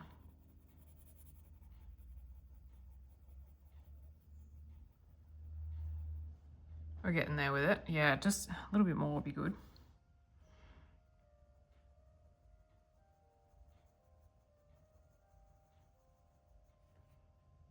Because how is this? Let me just try this on the eyebrows because I'm going to be using this similar color anyway. Okay, so this is quite a, this is a very soft color. Maybe I'm using the wrong brown. Oh, maybe not, because you can build it up. Look at that. Okay, in my opinion, yeah, Holbeins are an excellent layering wax pencil. Same with the Pablos. It depends on how you colour. If you enjoy blending and burnishing, then you might have frustrations with these. I don't know. But, and so like your Prismacolors are probably going to be your best for that.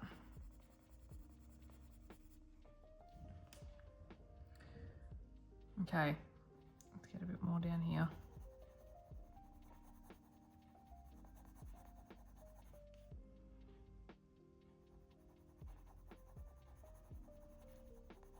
But yeah, these and the Pablos, just excellent layering pencil.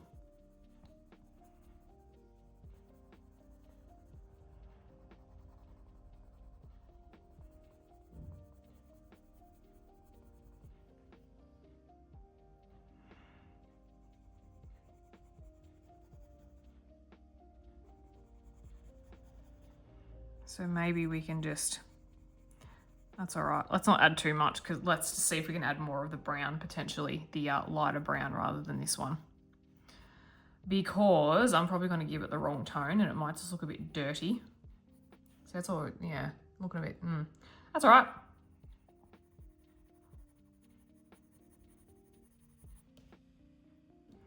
Bit under here.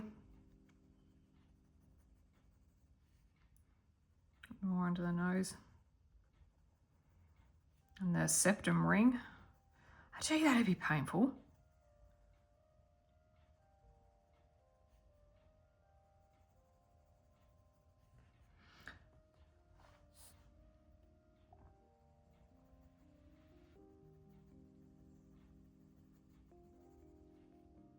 Okay.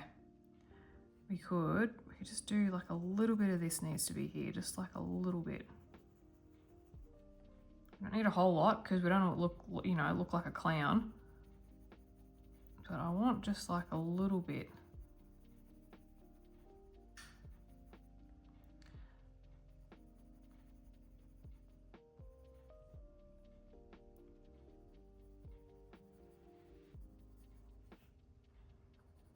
Let's get a little bit of shadow down here, down the side. Don't need it down the whole side of the face if we don't want to. Just enough.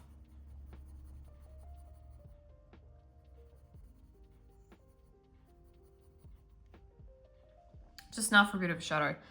And I actually will just bring a little bit out. Let's get this cheekbone happening even more. But again, we don't want Cruella de Vil cheekbones. We really don't. Just want a little bit.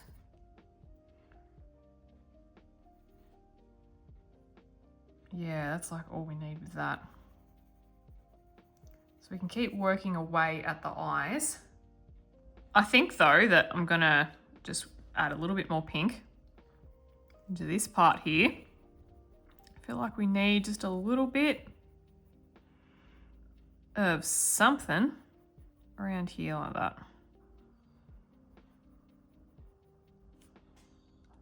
Yeah. Even we could just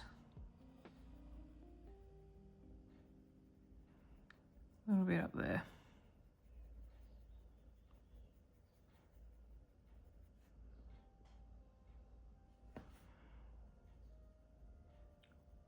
What I'll probably do as well is once the hair's done, we'll come back and adjust things, which we can always do. let's just close up that gap a little bit more.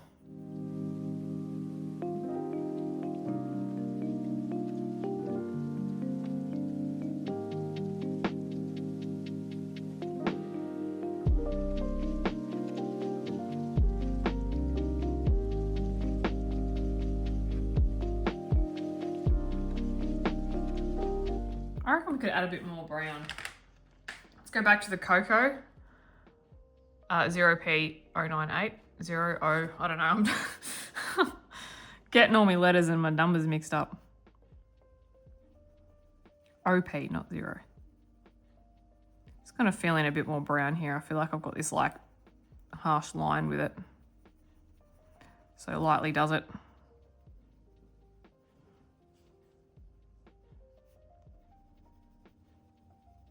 A bit more here. All right, let's try and get some depth going here.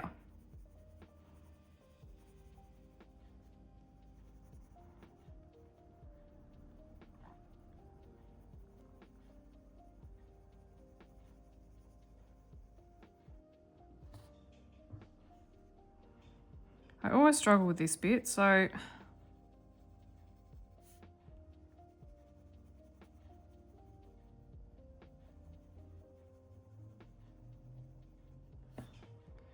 better. I don't want to overdo it though. We'll probably add some black for eyelashes and stuff, and we'll see where that gets us.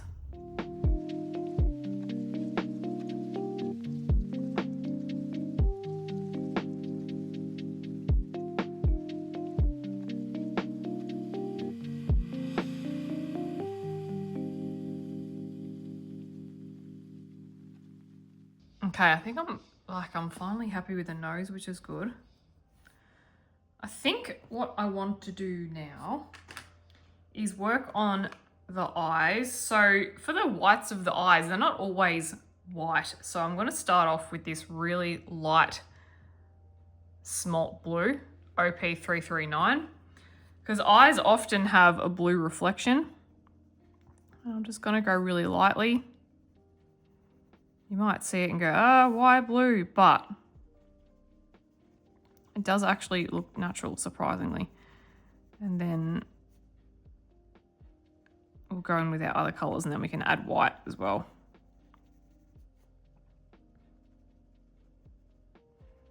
So we'll add white just to zhuzh it up a little bit. Okay, let's go back to the rose pink, 429. Just do these little bits in here. It was only that bit because you can't see the other.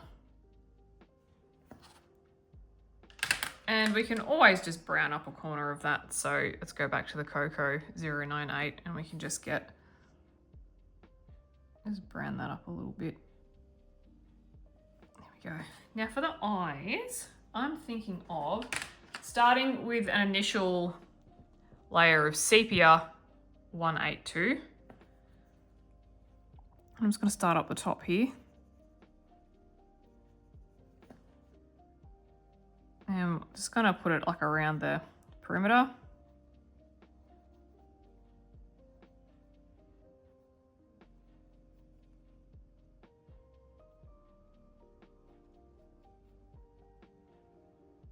Like so.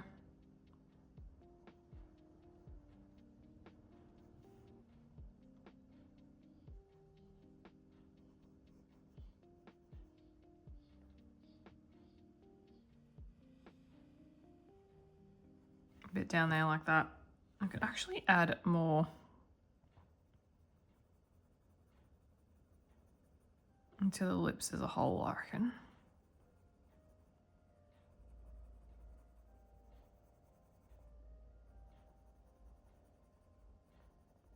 It makes that highlight pop out a bit too.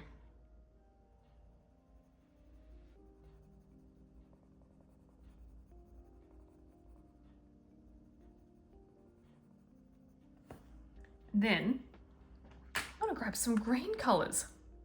So I'm going to start with the Holly Green 264. This is again in the Holbein. As you can tell, Holbein there. I like that the whole side of it you can see what it is. It's not label on one side and then name on the other. Well, it is, but it's got the label there too. So handy. And I'm just going to start at the top. Go down about halfway. Now I'm doing a green eye because the background is going to be, at this stage, a particular shade of green. Probably more of a spring green. But I like green eyes. So that there. And then we'll go for evergreen, which is 254. And pretty much just pop that at the bottom.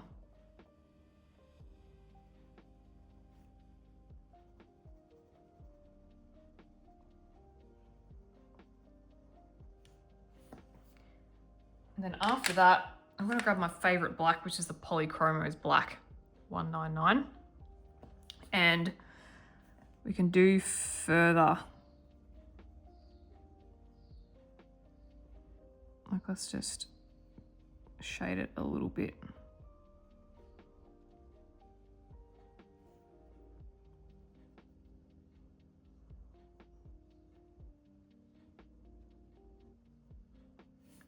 And we can even grab this and just start shading around the eyelash line. Can go a bit further out. Let's do a little bit.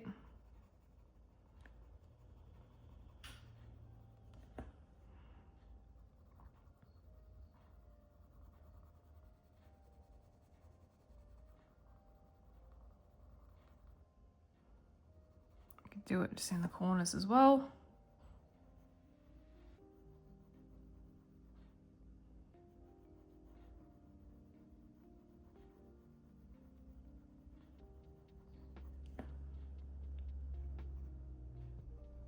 Even just a little bit up here over this line.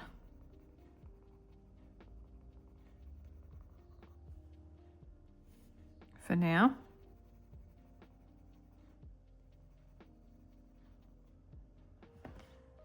And then we can start to even just like add some extra lashes in if you want.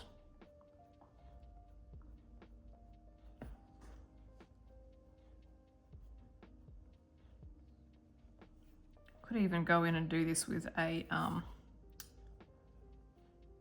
a fine liner pencil.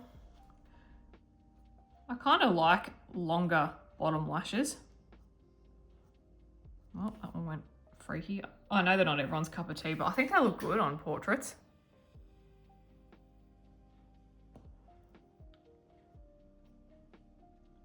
Yeah. Could just curl this one up a little bit more. I like a big lash. But yeah, let's just add a little bit of black down the bottom here to the eyebrow, just a little bit.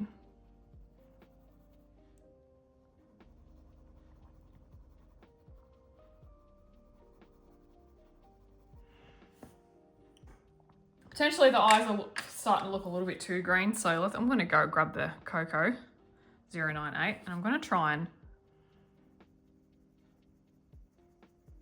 like just put some brown in there, you know? And I'll go back in with a white acrylic paint pen and add the dots in. So we've got some like freaky duo coloured eyes. And then let's grab my itty bitty Chinese white. That being the 7200. And I'm just gonna kind of smooth out this blue a little bit. We could go in and add some pink or some grey if we wanted to. We can do that down the track if we need to, just under there. Okay, so I feel like this is good for now. I'm not going to add white to the skin just yet. I don't want to do that right now. The next part that we're going to do is the hair. Now I'm doing the hair first before we do the metal, just because I do have some colours in mind, but I just want to confirm that's what I want. And so we've got a lot of repetitive elements with the hair, so I will show you sections and then we can go ahead and time lapse that because it'll be the exact same colours and the exact same process. I'm not going to base the hair at this point. It will be brown. We'll have similar to the eyebrows, I think.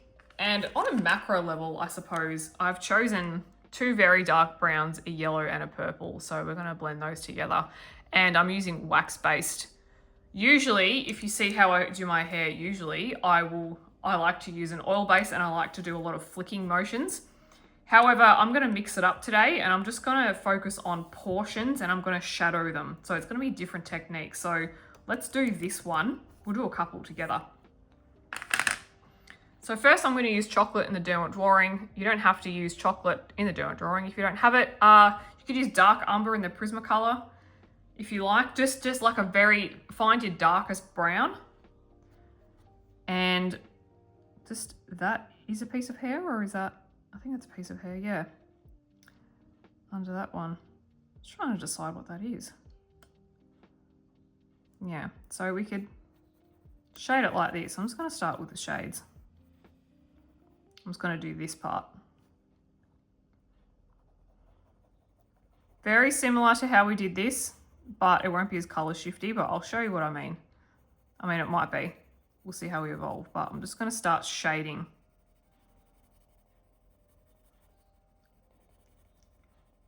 So it is a bit of a different technique than I usually use. I've been enjoying this method of late. I did it in another color along by in Christine Karen. Whereas I didn't use the pencil strokes to use for the hairline. I just colored it in and I really like the result. So I suppose, yeah, this is kind of like a second way that I'm enjoying coloring hair now, is just to shade it. And so I've got some highlights. So I'm leaving a highlight there-ish. So as the hair bends, on the bend is where you would have the highlight. So like an upward bend. So you can see the hair is bending upward there, so we'd have a highlight there, and it's bending down there, so you would have your shadows, or you could flip it the other way if you wanted to. And then all bits that are tucked under will have darker colors. So we can go like that.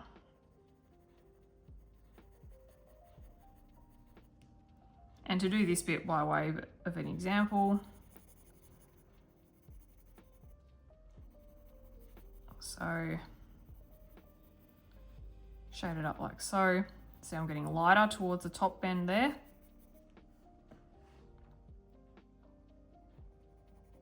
Don't worry if you don't get this perfect, because sometimes with hair, it depends on the way that it's all drawn, and it depends on the shape of it and all that. And so sometimes it can be a bit like, oh, what do you mean my hair's looking different than that? But so if you just follow like similar principles, but you can just change it up how you do it depending on the type of hair that you're colouring. It is all good. A bit of that highlights up there. So I'm still going in with my brown colour on the highlights. I'm just using it lightly. So here I'm using a harder pressure just to fill in all the gaps, and I'll continue to do that in layers. The reason why I chose Derwent Drawing is because it's got such a thick lead. Even when it's at a point, you get such a lovely thick, it's like a waxy, chalky line, and it's really good for big shaded areas like this, where you kind of want something a bit, not claggy, but you want something waxy and soft that can cover a lot of areas where you can get a lot of shadow. And you can get these, see how like the pencil strokes are really soft. So that's what I like about the Derwent Drawing. Derwent Drawing is a wax-based pencil. Most of you will know that. If you don't, it is wax-based pencil. In my opinion, it's more of a chalky wax. Whereas Prismacolor is more of like a sticky wax. So I generally like to apply my Derwent Drawing layers first, especially if they're the darker colors. I find they don't work as well if I apply them second or third. So I do them first. So that's kind of the gist that I'm going with that. The next color that I'm going to use is Sepia Red in Derwent Drawing 6110. I'm going with this one because I want a warm brown, because we've got a lot of warm tones in the hair. I don't necessarily want a cool brown. You can if you want to, it doesn't matter. Just changing the temperature as you see fit, and then just filling it in like so. And again, I'm gonna just do less of the highlighted areas if I can. Sometimes my muscle memory will play up and I make a mistake, like I've just put it a bit too thick there, but I'm not gonna worry about that.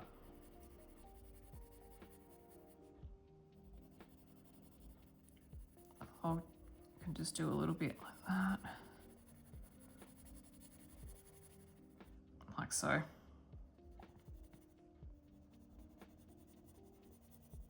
And we can leave a little highlight down the bottom there if we want to.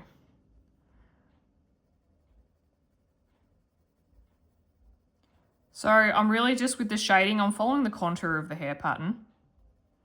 Follow the shape of it. Put your highlights on the areas that would, you know, be closer to you, and the shadows on the areas that would be away from you. That's, yeah, it's kind of like the easiest way that I can describe it.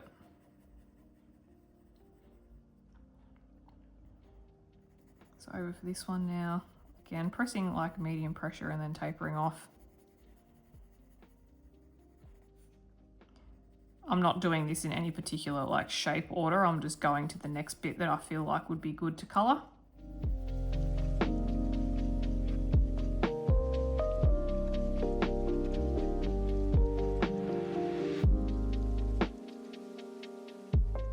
And we can just layer that up in here. Get all that tooth covered, get that nice and dark. There, just watch, there's a lot of hair sections in underneath the flowers too, so we'll be filling those in. So try and get all your shadow areas as dark as possible, because that's just what is going to make the biggest impact. So the greater the distance between your light and the darker colors, the more contrast you're going to have, the more impactful it's going to look, the more dynamic it's going to look. I've probably said that before, but I will say it again. And then you can even make this, you know, this one here look like it's tucked under that one. So you can really play around with where you put your colors so it's more dynamic, so that not each hair, not, you know, each section is like flat. You can make it look a bit curved. So that one looks like it's tucked under these two. So we can play around with that.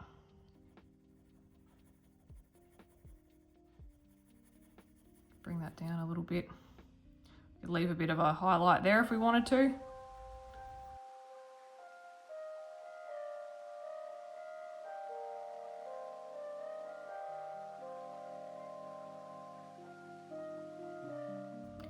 Don't worry if you bring too much color into a wrong area, or what you perceive as the wrong area. You can erase it if you want, or just work around it. It doesn't matter. You can come up with interesting combinations. So I haven't left any white space. Again, like with the skin tone, I'm just really playing around with various pressures.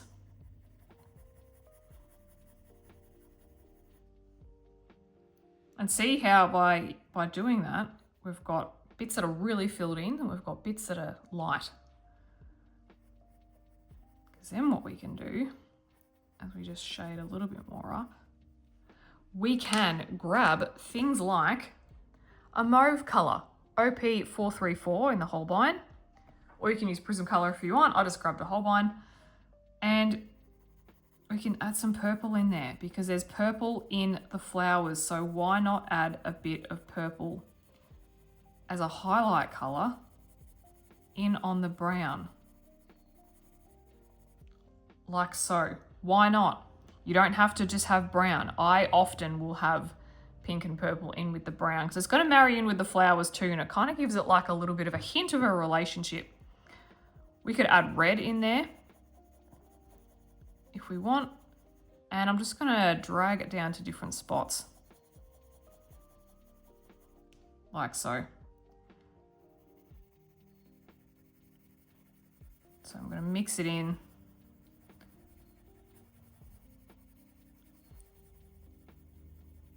Yeah, I'm almost, like I used to love just doing the hair flicky thing. I'm liking this more lately. It's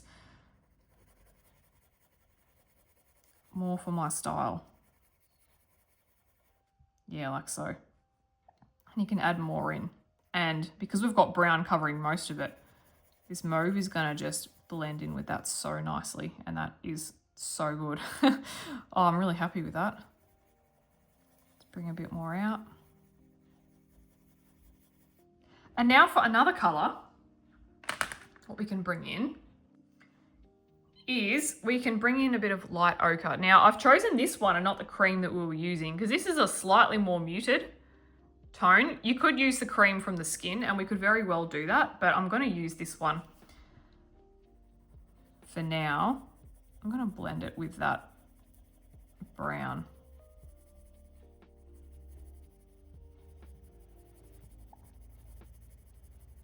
And it's just like a, yeah, slightly muted, slightly creamier, whereas that cream in the Holbein's a very yellow cream. I mean, we could try it. Let's try it. Let's try it like maybe there or like in there. Let's try it and see. So that is OP127. So any cream you could try. This is almost like a deco yellow, I would say. So let's try it. Let's drag it up a little bit. Yeah, it's almost... Look, it could work. You could use both. Actually, it does mix really well with that mauve, hey? Actually, I do like that. You could use both.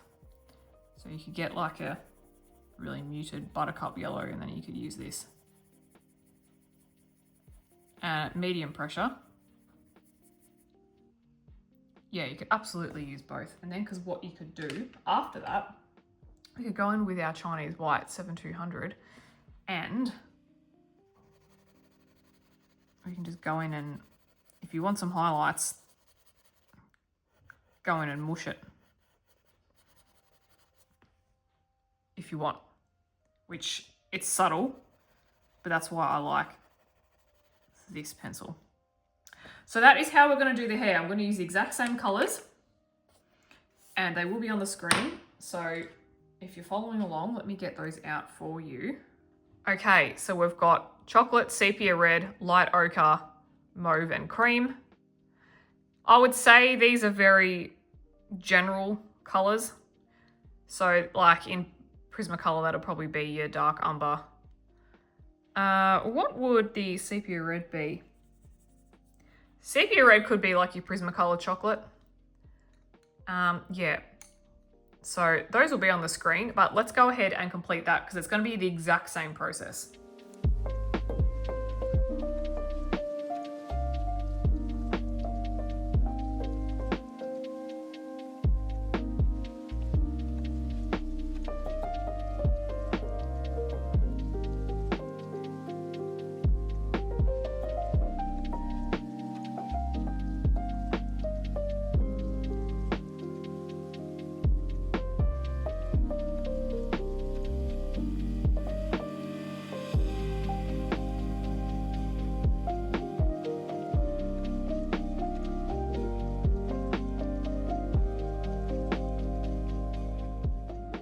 All right, so our hair is done, looking lovely. And just a tip, so if you feel like the top part here is looking a bit too stripy and looking a bit, you know, like different colors and all that sort of thing, you can go over with your brown pencils. So like you could grab your chocolate and you could just do like washes of it just to even it out a little bit if you like. It depends on what style you're after. And then also what I've just gone through with is touched up some of the areas of the face as well, just a little bit. Now we're going to work on the jewellery just before we move on to the watercolor background. And I'm going to do, I wouldn't say this is a metal like combination as such, it's more just I'm going to use some yellow and some orange colours and we're going to throw a bit of pink in there as well. And so both of these are going to be done exactly the same. So I'll probably show you the headpiece and then we can go ahead and do this one. It'll be done the same way. So I'm going to start off with using Sunflower OP143 in the Holbein. This is a very like a deep yellow, a very burnt yellow. So I'm just going to start off with going from one side. This is like a light to medium pressure. So we can go over all of it, that's fine. And just bring it out to the middle like so. So you kind of go a little bit of a harder pressure on one side and then taper off, and we're going to do the same thing.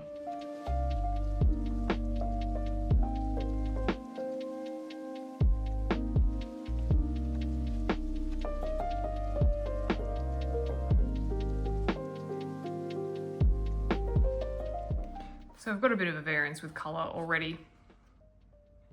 And we could, actually while we're here, let's just do this together because it might end up being a little bit different. So I'm going to apply the same concept over here. So start off medium pressure and then work your way forward. Maybe down here, we do the same thing. So it's really, you're just going to grab like sections of the metal piece and apply this to. So you just find the shapes within the shape. So this is one earring. We've got this middle shape here. Then we've got this outer frame shape there. And then we have these ones. So we can go from left to right. So you just grab every segment and you just treat them as individual pieces and you change the shading. Got some gold sections there. Now, usually if there's any beading, I like to leave that for gel pen. Same with these big pieces here. I like to leave those for gel pen. I think it looks really nice when it's all glittery. But for any basic metal pieces, we can use colored pencil and that'll be metallic as well. Easy done. So color that in like so. We could even deepen up some of the shadows there. The next pencil I'm going to grab is Autumn Leaf OP059. And I'm going to go over what I've done. So say if we start here. I'm going to go over what I've done. You could even grab some of the edges and bring the pencil around. So we're just layering a darker orange on top. I used to refer to very specific pencil metal color combinations. I don't now. If I want something gold, I just try and find something that's like a burnt yellow color. And if I want it really deep, then I'll add brown. And I always like to add different colors to it too. So like pinks and things like that. So we can just bring the color out, shade up a little bit.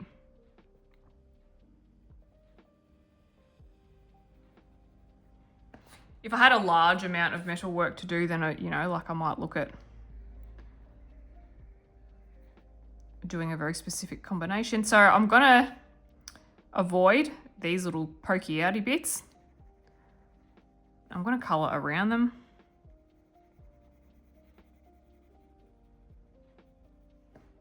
Darken that up there.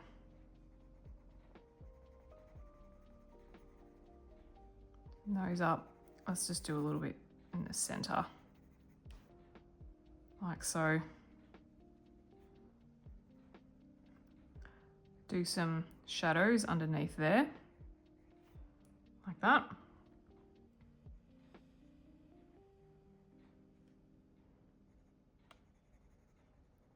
You could do more at the side, more underneath.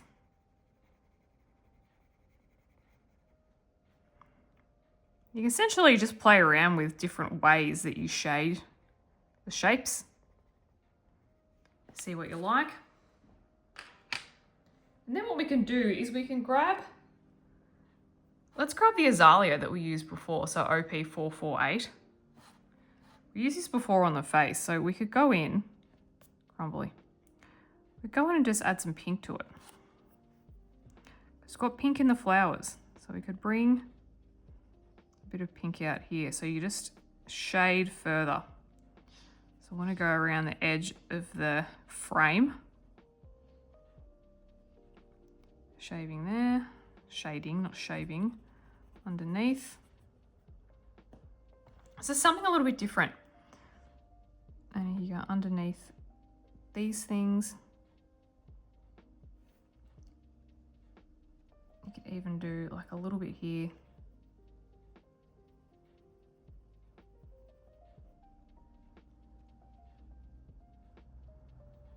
Under there a bit, we could do a little bit here.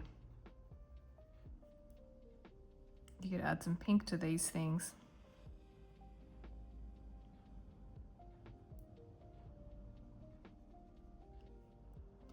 And then if we wanted, we can even add a bit of pink to this.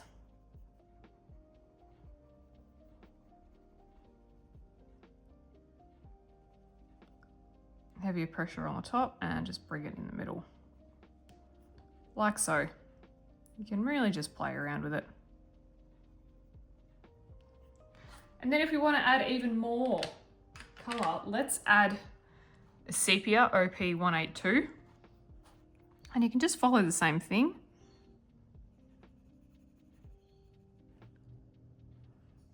And you could go, if you want, you could go like over the pink. You could leave some of the pink, leave a gap. We could go around some of these shapes here. You could go around some of these. A little bit of that.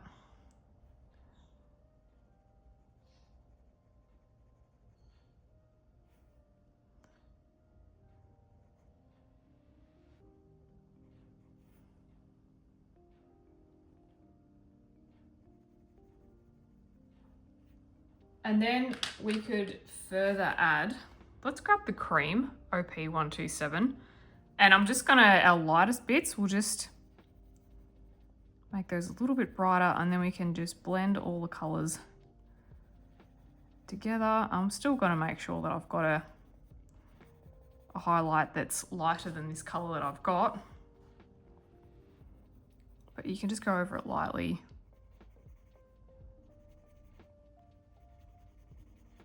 Color that in like so, and you can pretty much just like deepen it up as much as you like.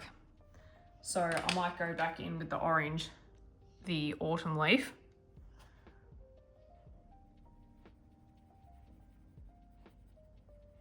And bring out some of that. This is how I currently do it anyway. I could change. Maybe I might have a very different approach in 12 months, who knows? It's just one way to do it. Bring out more orange.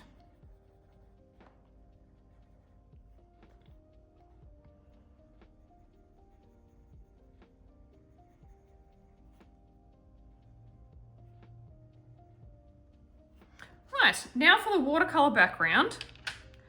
Now I have a few watercolor options. I've got Artex ones, I've got Kuretake ones, and I've got grabby ones. And what I'm thinking of doing is using these greens, and the reason why is because if we get our color wheel out again, I'd say that that's my main color. So if we look at this, those flowers are the main color. If we look directly opposite, these yellow greens are exactly the opposite of it. They're going to contrast the most, and they're going to, to me, it's just going to pop the most. I'm not always after what's going to be the most contrasty and clashing. I'm not after that all the time. But to me, this is a very bright spring summery page, so I kind of want something to reflect that. So you've got lots of options. You could go yellow, you could do a yellow background if you want. You could do blue, violet, all sorts of options, but I'm going to go with green today, and between these two. And I'm going to go with my grabby set because I don't really have the other greens in the Artex. Arguably, I can make them. That's absolutely fine, but I will only make it if I don't have the color anywhere. If I've already got the color pre-done for me, then I'm going to use that. So this grabby set has this particular tin. So just find any yellow green that you have, any will do. And my yellow green, it's that one. So that's that yellow green there.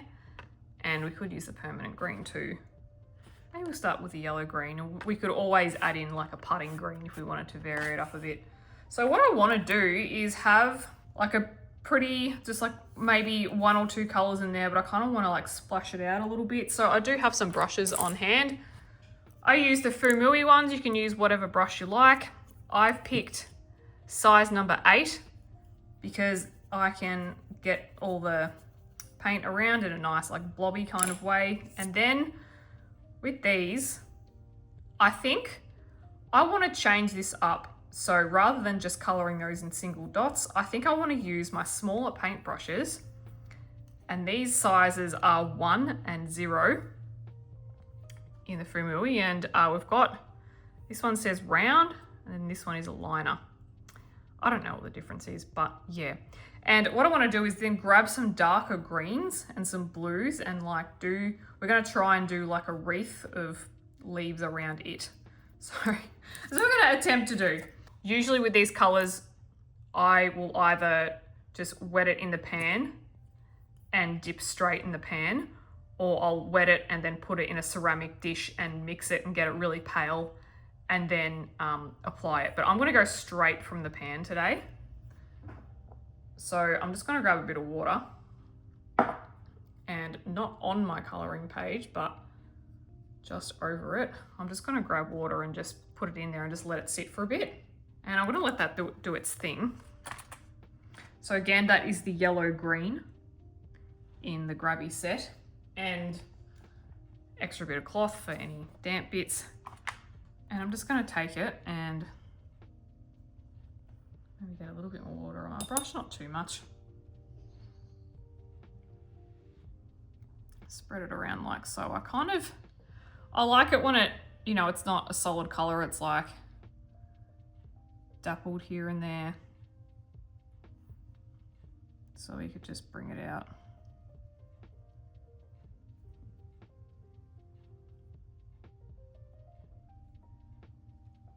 Just got to be careful with the amount of water that we are using. Hanna's books are pretty good. The paper's really great.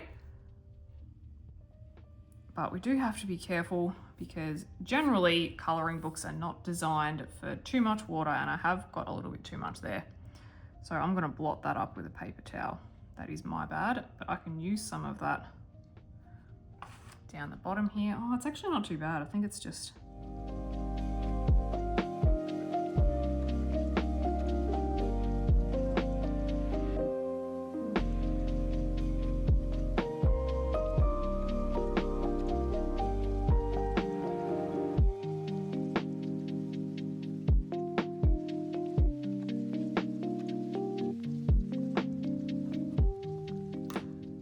Okay, so looking at this, I actually wouldn't mind adding in the putting green as well. So I'm just going to add a little bit of that in.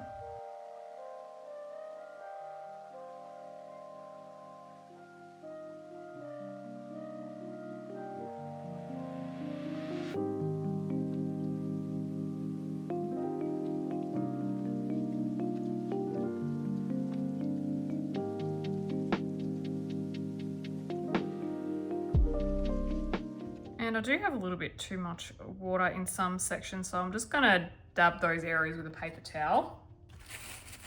Just a little bit. See if I can just soak some of it up. Here we go. A little bit there. A little bit here. I think here is looking pretty okay, but we'll just get some. Yeah, there we go. Pretty good. And I'll just check the page. I don't really have any bleed through at the minute, which is good. That is fine. So what I want to do now is I want to grab, I'm thinking the dark green. This is a really nice green. You could almost go Viridian or the Phthalo, but the green's really nice. And I'm going to have a crack at doing some leaves. And I think for these, I'm going to use the size 1 in my brush. And so I'm just going to dip into my dark green. And again, I'll show you a little bit and then we'll time lapse all the way through. So I'm just going to grab, and it's okay if it bleeds a little bit, that's fine. It's kind of part of the effect. Dot it around like so. We can wait till certain bits dry if we like, but it's okay.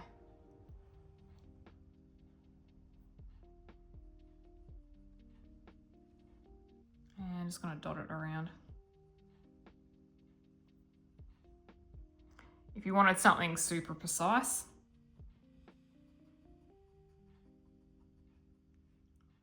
you could wait till it all dries, but I kind of like it because it kind of looks like it blends into the background a little bit. So I'm just going to keep on going through.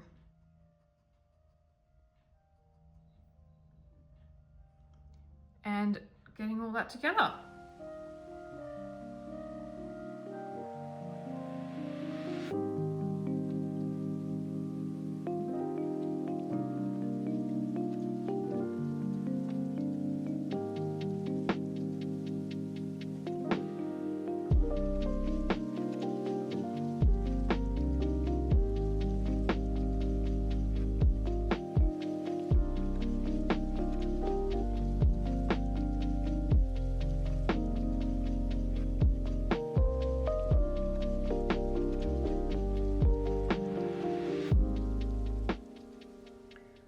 Alright, so the next colour I'm going to use is this candy green.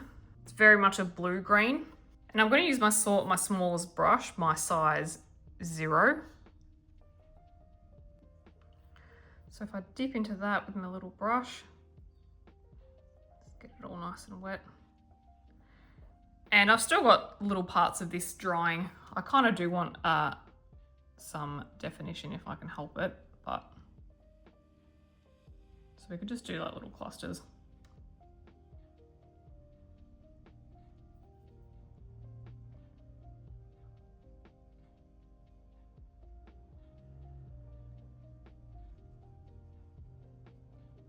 Yeah, like if you're wanting this fully defined, we could just wait till it's bone dry, but I kind of like the variance that it gives. It's just, yeah, it's a nice little vibe. So just picking a lighter colour.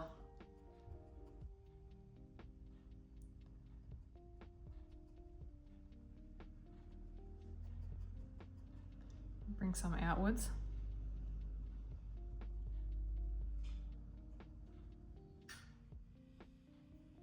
And I'm going to follow all the way around again.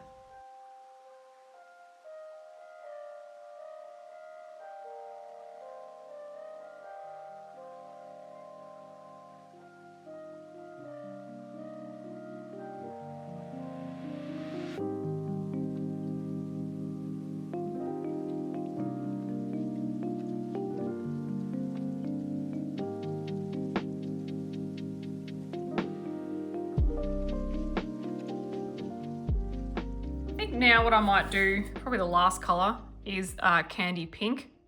So I'm just going to do, like, not all the way around, just some smatterings with that. So it's like tiny little flowers, and then we can even go in with some glitter, which would be fun. Which would it be a me colouring page if we didn't have glitter? That's the question. All right, so I've got a bit of my pink. I accidentally put a bit of aqua in this, so I'm just going to go ahead and dot some. Full disclosure, I'm not a watercolour person, so I'm not going to be as like neat and amazing as all the watercolour people are.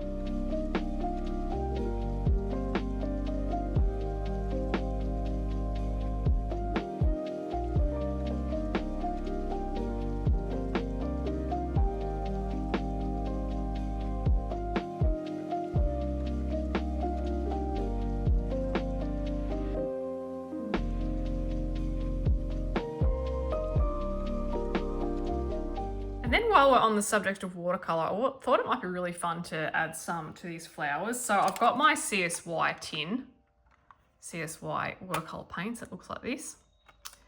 And I'm going to try the Diamond Deep Purple, and I'm going to try the size 0 brush again. And we're going to have a go at just doing a few of these. So we'll have a go with the pink. You could also grab this color in the middle. I don't know what that's called. This is from another set. I don't have the names anywhere. So we're going to try the Diamond Deep Purple. And let's just see if we can like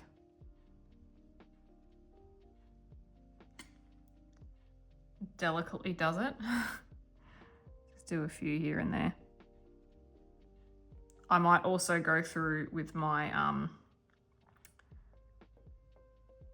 extreme glitter glue, the folk art stuff, you know, the stuff I always use. A bit of that. The dragonfly glaze might be nice to have fun with, but we could just have a go with some of this.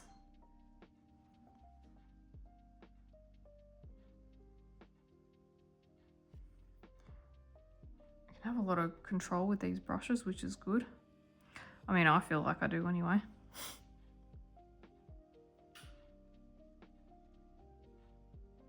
Oh, we could even, that golden rose one, we could have a crack at that. That'd be nice. I'll do some dots with that maybe.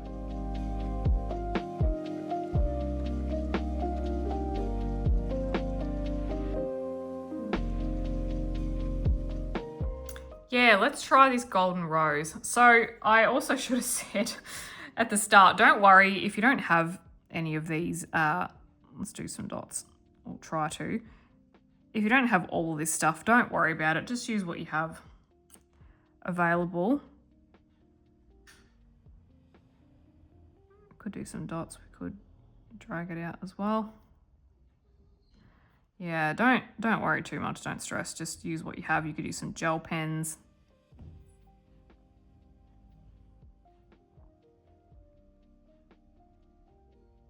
You might go in and add some white dots too.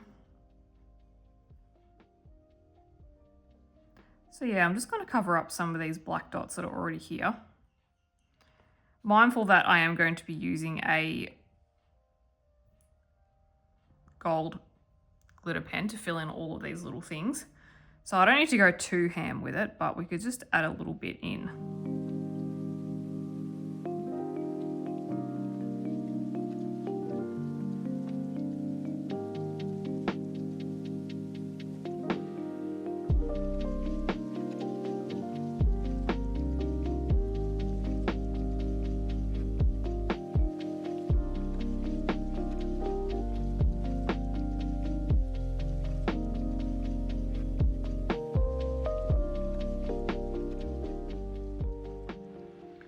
I'd say that is about it for those. We can always come back and add more later. So let's pop these aside. Now what we're going to do is tackle the behemoth of little bubbity bubbities that we have here, and we'll finish off the headdress as well. So I'll do these first, and that way I can, because I kind of want to have this a bit gold, but I might decide that that is enough. We'll see. So I'm going to use my trusty Signo Sparkling in gold.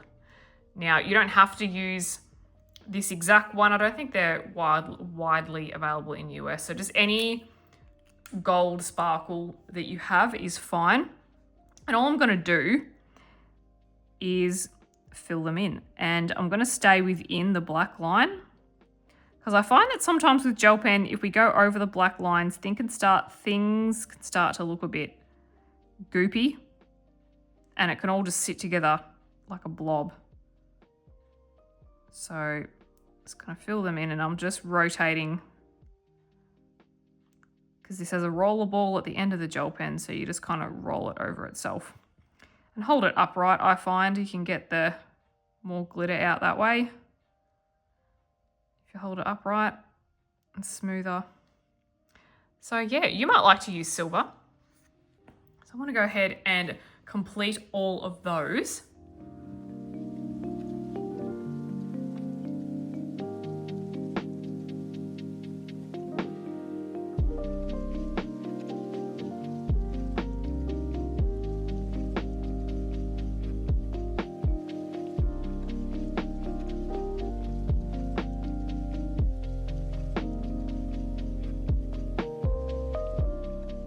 Okay, there are all of our bubbita bubbities. Now for the head piece, and I did do the nose as well.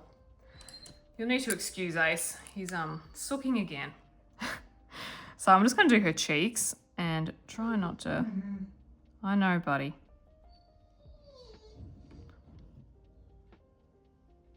Let's do here.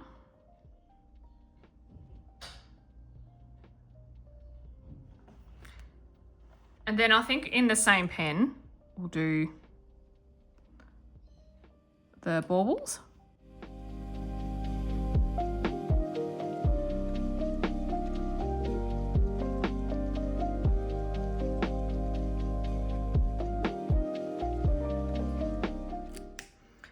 Alright, so that's done. Now I'm going to grab like a matte finish one, and this is a Jelly Roll Moonlight number 421. You could say this is like a neon pink or like a hot pink. And I'm just going to do the string sections in it, like so. Kind of matches with the flowers. You could even put this on the flowers if you want to as well. Bit of that. Stringy bits. And then let's grab our final one is going to be the hybrid jewel metallic, the pink and metallic pink. And I'm going to do this edge here. And then that last little bead that needs doing, we'll do that one as well. Fill that in.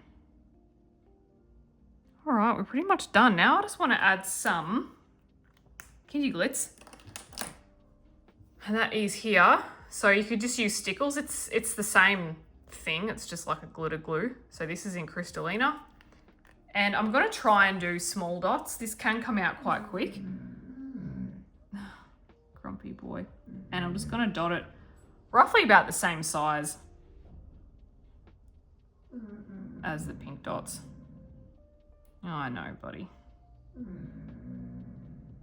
You'll have to excuse Ace. It's a hard life, isn't it, mate? I'm going to dot these all the way around for some sparkle, because I don't feel like I'm going to use sparkle spray, because I do like the white border, and I feel like we've got so much sparkle going on. Like, I kind of don't want to detract from that, so we might like keep the sparkle controlled. I know, am I unwell? What's wrong with me?